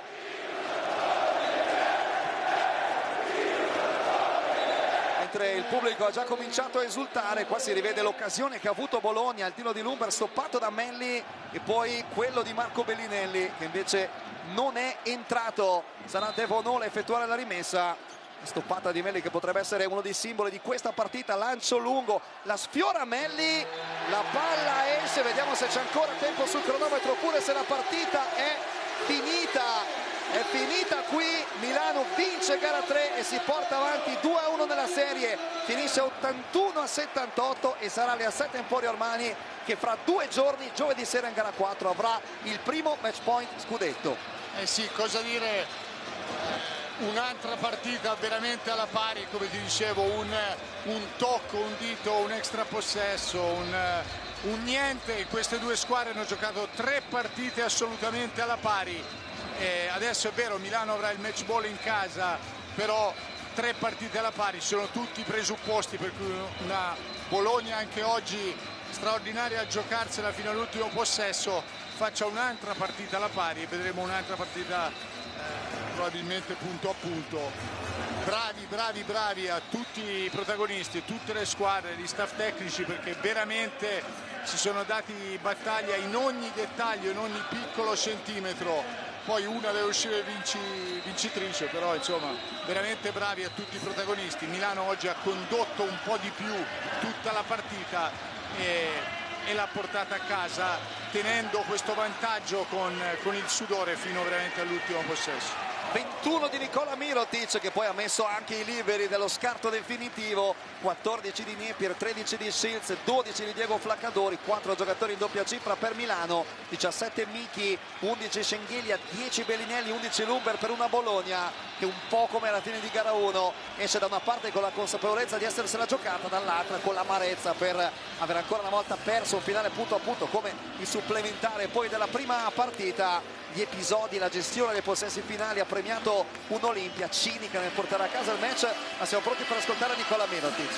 Nicola, it was a very, very tough game, but I think that you don't care about the bottle. You care about the fact that you are 2-1 in the series, and there's just one more step to the title. Well, as we expected, this is finals against great team, and we knew how important is this game to win today, and we are proud about this victory, about these fans that came today to support us. But at the end, the job is not done. We have one more game left, and I believe we need to do a better job on both sides, which we will watch the film and do it. So now the most important is to get rest and think about next game. Thank you so much. See you for the out. Ci aspettavamo una finale dura contro una grande squadra come Bologna, siamo orgogliosi di aver vinto questa partita grazie anche al supporto del nostro pubblico. Il lavoro però non è finito, dobbiamo fare meglio su entrambi i lati del campo per chiudere la serie, perché anche la gara di giovedì sera sarà molto dura. Queste in sostanza le parole di Nikola Mirotic, che è stato l'acquisto più pagato sul mercato di Milano. Non ha disputato in generale una grandissima serie, però questa sera la sua esperienza l'ha fatta valere soprattutto nel finale e ha chiuso con 21 punti, 6 su 8 da 2, 1 su 3 da 3. Direi decisamente in quest'ultimo periodo la gara più convincente per il giocatore relativo del Montenegro. Sì, decisamente l'abbiamo visto anche più in controllo nelle scelte, meno nervoso di altri momenti, nonostante una partita che a tratti fosse veramente con tanti corpi a corpi che lui magari non sempre ama, e poi gli va dato il merito a lucidità e segnare quei due liberi, perché comunque Bologna aveva fatto l'ultima difesa per guadagnarsi il tiro per vincere. Su quella tornare all'imbalzo anche lì Milano è stata brava a uscirne con un extra possesso, e poi sulla rimessa l'esecuzione, i tiri liberi di Mirotic che hanno dato il possesso pieno. Però un tiro poi alla fine è finito nelle mani di Belli, che per lui era un tiro accettabile, quindi Bologna veramente ha giocato fino all'ultimo tiro per portarla anche di nuovo all'overtime.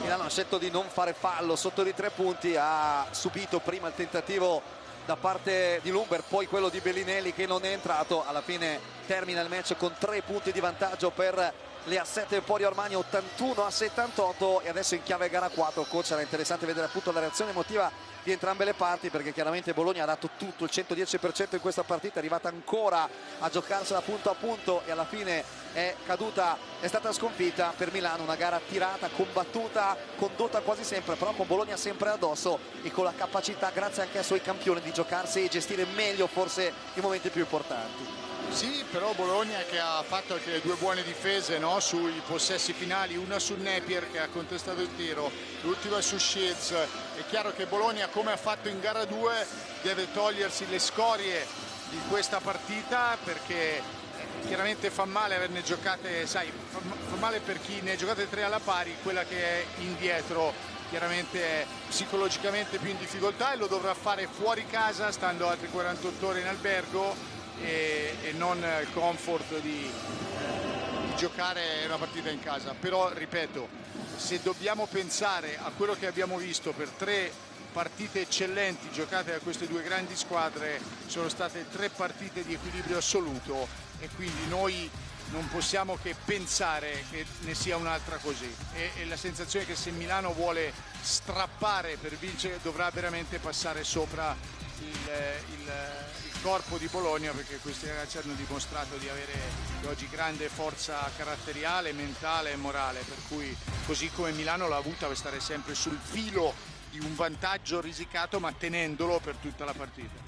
Ci aspetta un'altra grande serata di basket giovedì, appuntamento dalle 20 su DAZN, perché avremo un ricco pre-partita per la serata che potrebbe assegnare lo scudetto, con approfondimenti, ospiti, insomma vi introdurremo con un po' di anticipo questa volta alle emozioni di gara 4. Ci aspetta veramente una grandissima serata di basket, perché lo scudetto potrebbe essere assegnato, ma Bologna farà di tutto invece per riportare la serie a casa. In caso di vittoria della Virtus si andrebbe a gara 5 in programma domenica. Insomma, tutto ancora da vivere, ancora tante emozioni ci aspettano venerdì sera. Coach, grazie, appuntamento a giovedì per gara 4. Grazie Matteo, ci vediamo tra 48 ore. È tutto dall'Unipol Forum. Milano batte Bologna 81-78 e si porta avanti 2-1 nella serie di finale scudetto. Grazie per averci seguito, saluto da parte di Matteo Gandini.